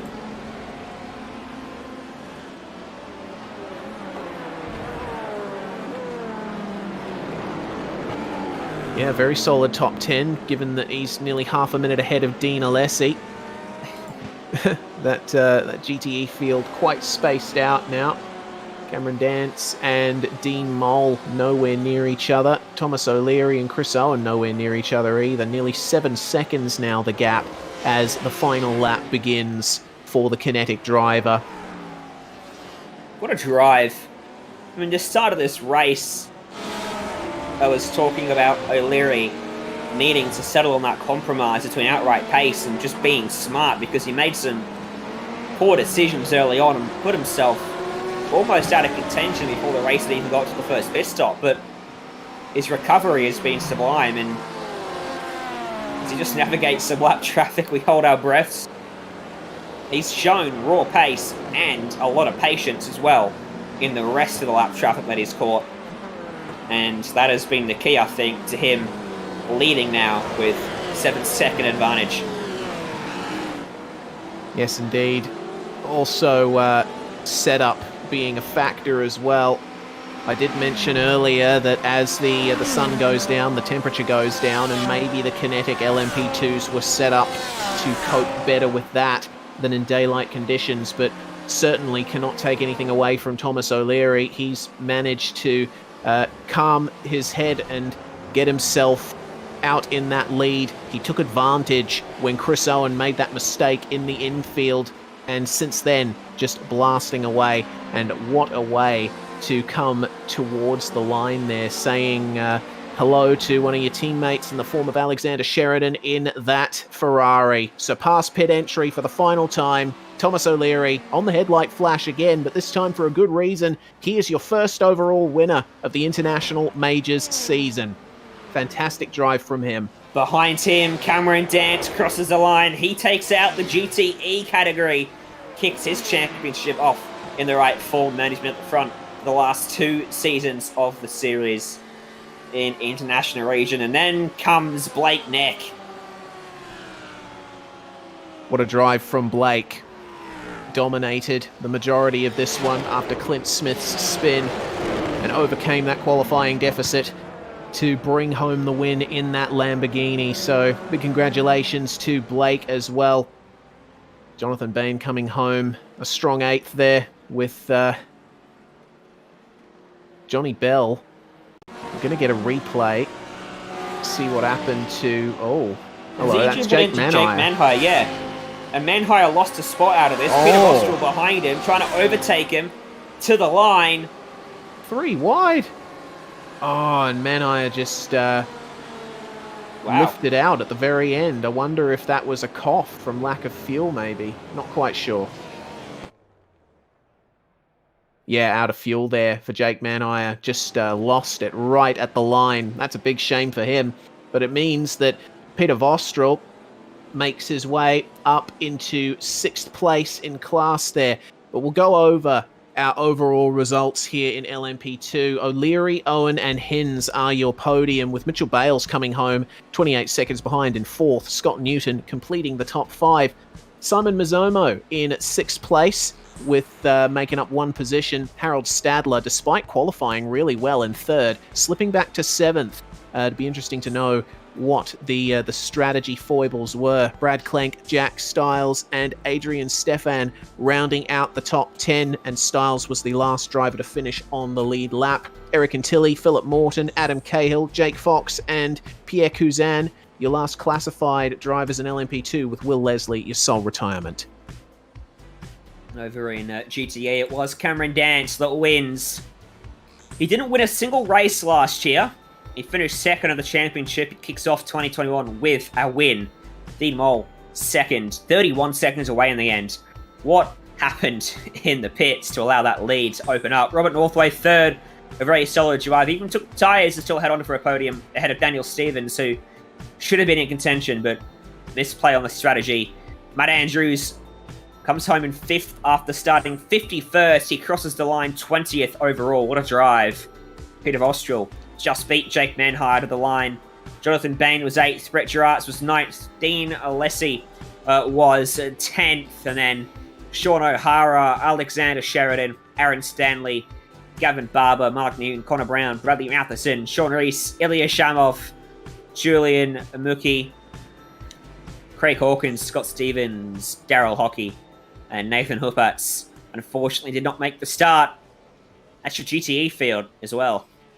Yep, and to GT3, the final class tonight, Blake Neck taking the win by over half a minute from Clint Smith, with Dwayne Burns a lap down on the both of them, but completing the podium. A great drive there for the Avatar Auto Racing driver. Luke Critchley and Joshua Thomas rounding out the top 5, with John Sorensen coming home in 6th. Remember, we saw him battling earlier on for 10th position, so a good improvement in the final stages of the race. Johnny Bell, Shane Bowen, Phil Otto and Martin Houston rounding out the top 10 in that class, and Scott Corbin was a bit further down, and Ryan DeCartier-McCarthy retiring and being classified 12th in that class. So then, that brings home the event And now, moving forward into post-race driver interviews, we've already got a driver waiting for us down in the box, so we're going to bring him in. It's Chris Owen, second place in LMP2. Chris, pole position for you, but unfortunately losing the lead very late. It was still a strong drive, though. Yeah, it was a pretty good drive overall. We tried to quad stint the tyres, which we realised at the end just didn't work out. We couldn't really hold on to it. But nevertheless, really good drive by O'Leary. He did a really good job. But yeah, just P2 is still pretty good, I guess. Good way to start the season. I noticed, particularly towards the end, that your car was getting a bit more slidey in the infield. Was that a set-up decision that you made, or just a general characteristic of the car? I just couldn't hold on to him really on the fourth stint. I just, couldn't really keep it together. It was just really slidey, and there was nothing I could do about it. Well, nonetheless, it was very strong for you to come home in second and getting off your 2021 Majors campaign to a really good start. And the LMP2, obviously, one of the types of car that you're well versed in. Yeah, no, it's a good start, really good start. Looking forward to the rest of the season. Well, before we let you go, Chris, is there anyone that you'd like to thank from your garage? Absolutely. Rival Autosport, they're just absolutely nuts with the amount of support and the amount of work we've been doing together. Chris Norton, probably wouldn't have even gotten second without him. My strategy was all over the place. He really, helped me keep my head down. He did really well. So massive thanks to him, Drew, Liam, Blake, and thanks again. And obviously to you guys. Thank you. Chris Owen there, second place in LMP2. The next driver we should probably interview is our winner, who has just come in. Ryan, you stood by with our P2 winner, Thomas O'Leary. Thomas, congratulations. You've walked away with the race win in LMP2, but it wasn't the smoothest race for you. No, it definitely wasn't. I mean, the qualifying wasn't too bad. Started P2 and then followed Chris at the start. And then I felt like I had a bit more pace than him through the first lap, so I thought I'd go for the move and then try and set the pace at the front. But yeah, lots of unnecessary contacts at the first part of the race kind of made it a bit more of an uphill battle than it should have been, I guess. Yeah, I commented on your first stint as being pretty poor, I guess, by your standards, and needing to find a balance between your actual pace and having some race smarts about you. Was there any sort of conscious adjustment for you? Because it seemed you were a bit impatient maybe the first stint, and then you really started to settle down and got your head down and, well, clearly drove a really good rest of the race. It's a bit of both. I think there was a lot of unsure driving at the start, let's say, where if you're overtaking the GT cars, they just sort of didn't do what I thought they would do. And I guess I got used to that in the end of the first stint, and then just started to pull it together. But towards the end, I guess those incidents were sort of working against me because I only had one incident point left for the last hour or so. Oh wow. So I had to be really careful. Yeah, we did wonder at one point if you were going to be pretty close. In terms of the strategy then, to get yourself back up towards the front, worked out pretty well for you. Did it all go according to plan? You had it mapped out at the start of the race? Well, taking tyres, so double the first stint and then take tyres, I think was probably the better strat today. I wasn't sure when I saw Chris come out so far ahead of me at the end. I think he was about 25, 30 seconds ahead. But I think, yeah, just general grip at the end was better for me, so it made a difference. Overall, good day out for you. Who do you want to thank for helping you get it done tonight? Just thank the boys at Kinetic for all their support, as always, and you guys for doing the broadcast and for the major series put on the show that they do. Thank you very much, Thomas. Congratulations once again. We'll see you out at Daytona for the 500 next time. Thank you. Well, Thomas O'Leary there from Kinetic, and a great drive from him to take the win in LMP2. Next up, we're going to check in with our third place man in the top class, Thomas Hinz. Well, Hinzy, starting from 8th and finishing on the podium, a great drive from you. Yeah, thanks, Reese. As me and Brett, I had Brett, my partner in crime in V8s, and the godlike setup maker, the best I know in this world. He was sort of spotting me and was saying before it came in, Yeah, podium, but yeah, disappointing really, because I think I would have been in a chance for the win there. Definitely would have been. It would have been right on with me and Thomas at the end, because I had a bit of a moment, the GTE there towards the end, and that cost me a fair bit of time. I had to limp around with damage for a few laps. So yeah, so a bit of a shame. I think I definitely would have been in the fight for the win, but as you say, still a podium, awesome stuff. Yeah, great fun, really good fun. And just really, this is really, to my mind, just as much Brett's podium as mine, really. He built the set, and yeah, he's a magician with setups, to be honest. So yeah, so it's just as much as mine. How was the traffic for you in this race? Because obviously you did have that run-in with the GTE in the infield, which kind of stymied your chances to go for the win. But other than that, how was the GT traffic around here? Yeah, not too bad. Generally, not too bad. You know, you had a couple that were probably a little dicier because they were maybe a bit slower than others, and just struggling to just deal with the scenarios. Really, there were a lot of cars, to be fair. But yeah, it wasn't too bad. I've definitely seen worse. So yeah, and it was interesting for me to follow on and probably cut out a question. Sorry, Reese, you know I work, but yeah, it was interesting for me with the tyres as well, because obviously I think me and Chris went the no tyre route. But it wasn't too bad, actually. It wasn't as bad in that last bit as I thought. It did get a little taily, it wasn't too bad. But that made it a bit more interesting as well with the traffic, but worked out in the end. Well, it was another short-lived retirement for you, coming back into the sim once more. What about your full season campaign? Can we expect a full year's worth of racing out of you in the majors? Maybe. It's the international, at least for now, unless things change time-wise with work, which who knows, with night shifts and obviously COVID and everything, who knows, but at the moment it works out quite well for me with my shifts, so maybe, we'll see. The ticker, the tell for me will be if I show up to the Daytona 500. If I do, then I may as well, because I don't like super speedways, to be blunt. I know a lot of people are like, how could you not? But I just don't like it. It's not my thing. How could you not? Yeah. I know, Ryan. Witchcraft. But yeah, I'm not really a fan, so that's why I usually don't do them. But if I do show up for that, then I guess I will, I suppose. So we'll see in a few weeks' time. I'm not sure yet, but we'll see. Well, who would you like to thank from your garage, Hinzi? Well, obviously SRC, all the sponsors there, Craig Setup Shop, and all the guys on the car. There are liveries for delivery as well. Everyone on the SRC side, and really, just as I said, Brett really is the one I want to thank the most for spotting, which I didn't. He's like, yeah, I'll do that as well. I was like, sure, why not? For spotting and yeah, just building the set, just usual superstar stuff as he always is. So yeah, so big thanks to him and HJR and everything as always, and to the majors for putting on a great show as they always do, and you guys for the broadcast. Thanks very much, guys. Thomas Hins there, completing the podium in your LMP2 class. Next up, we're going to move on to the GT classes. Ryan, you stood by with our GTE winner. Cameron Dance, it's been a long time between drinks for you for an actual win in the Majors series, but you got it done in round one. Happy with that result? Obviously. Oh, absolutely. I mean, it took me 3 years, but I finally won this race.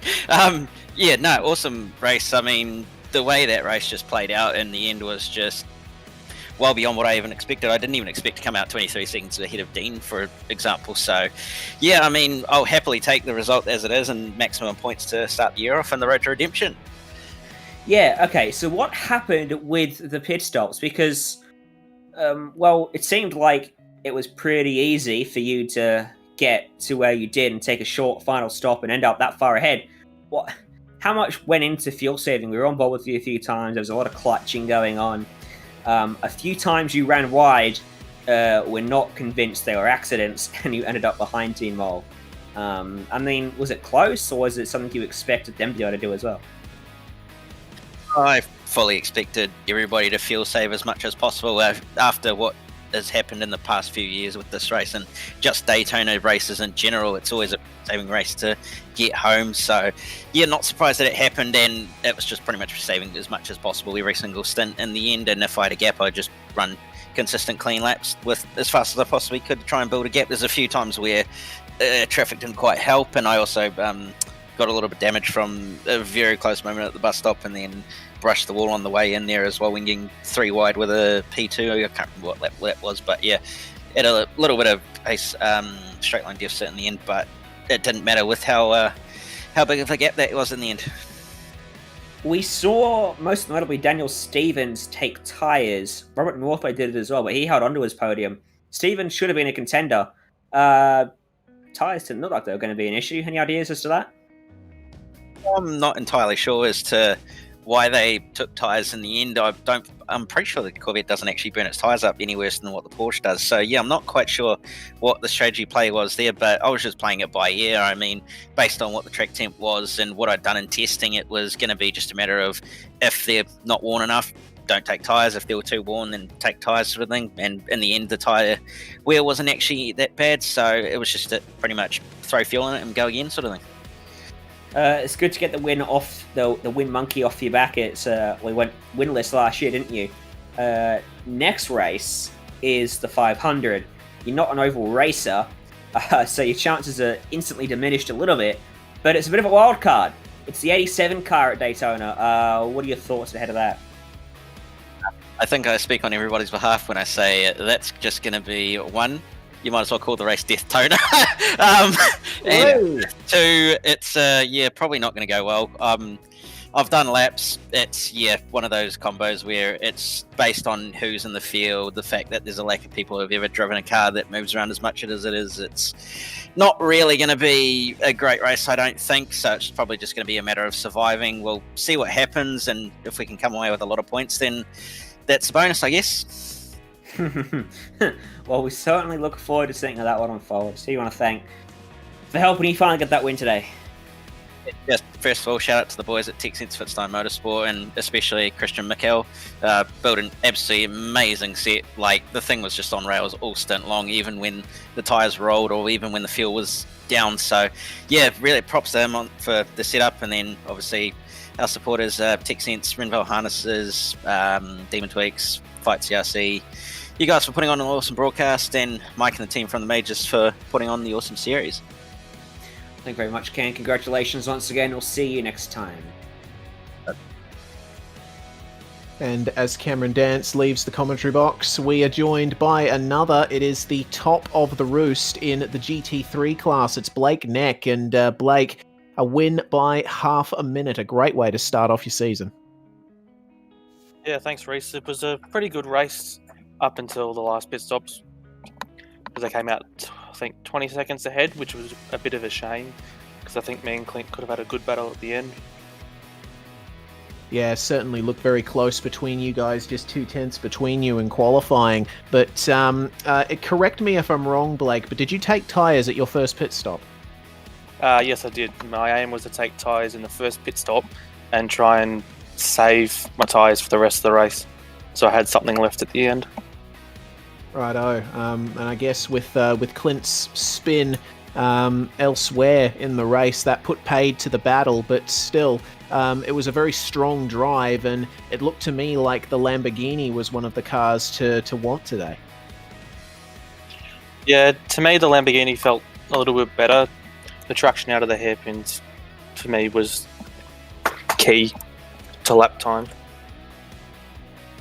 Yeah, certainly seemed that way indeed. Well, just the first round of a year-long championship. What's your full season outlook looking like, Blake? The plan is to run the full season. Obviously, there's going to be some races where I will struggle due to the different disciplines, but I'm looking forward to it.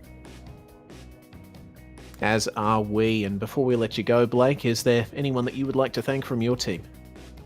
I'd just like to thank the guys at Full Sun Racing for making the setup and allowing me to race with them in Daytona.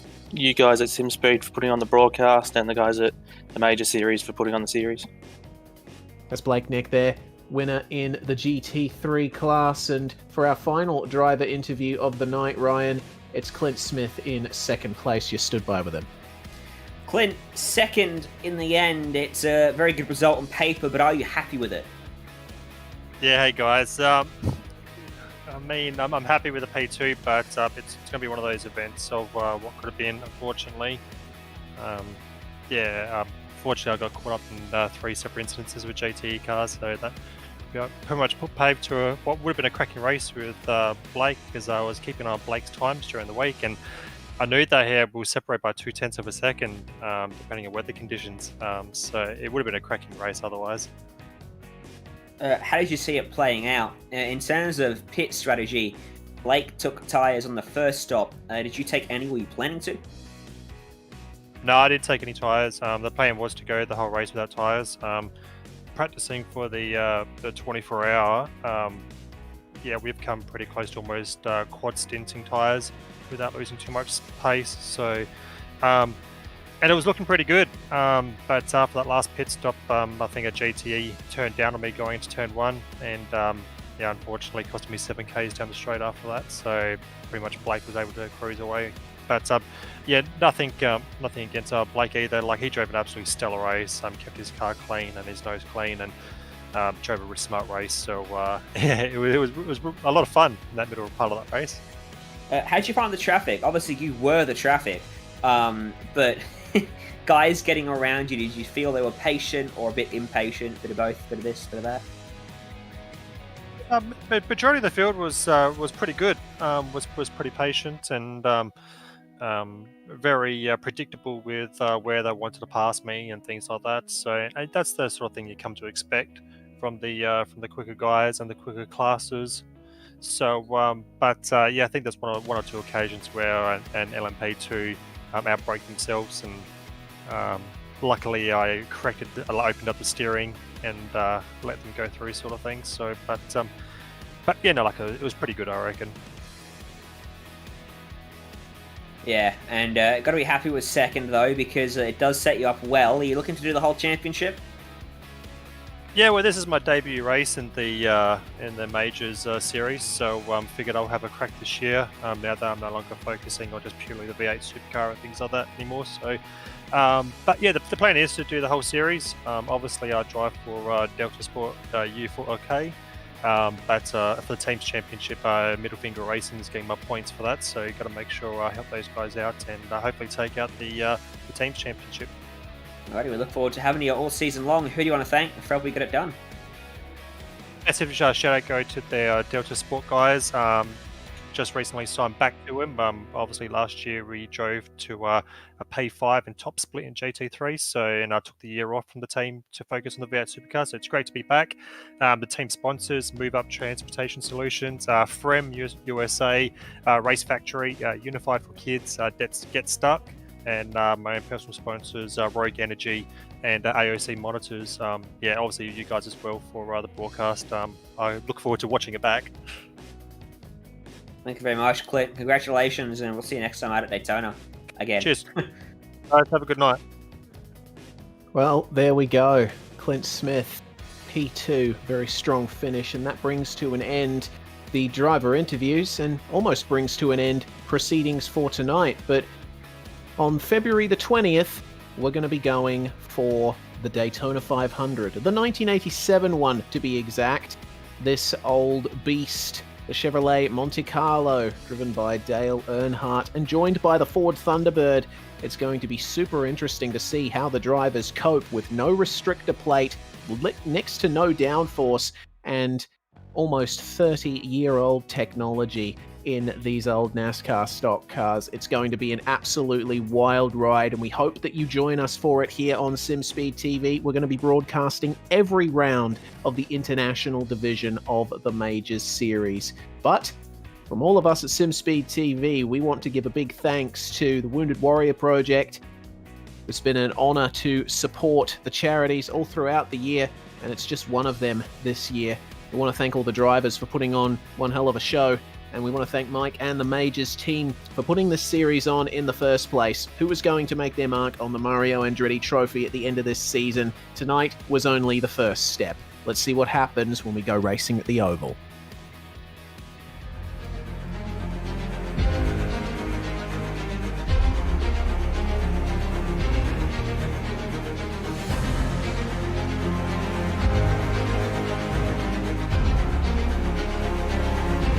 Fantastic. This is GT racing right now. He's got traction. He's going with the outside. Both of them. Maloney. Oh, he's taking Anderson. Anderson's up to him. Oh my God! Big crash. Oh my goodness, half the field's going to get rolled. Second very close. These guys, I want to make their way through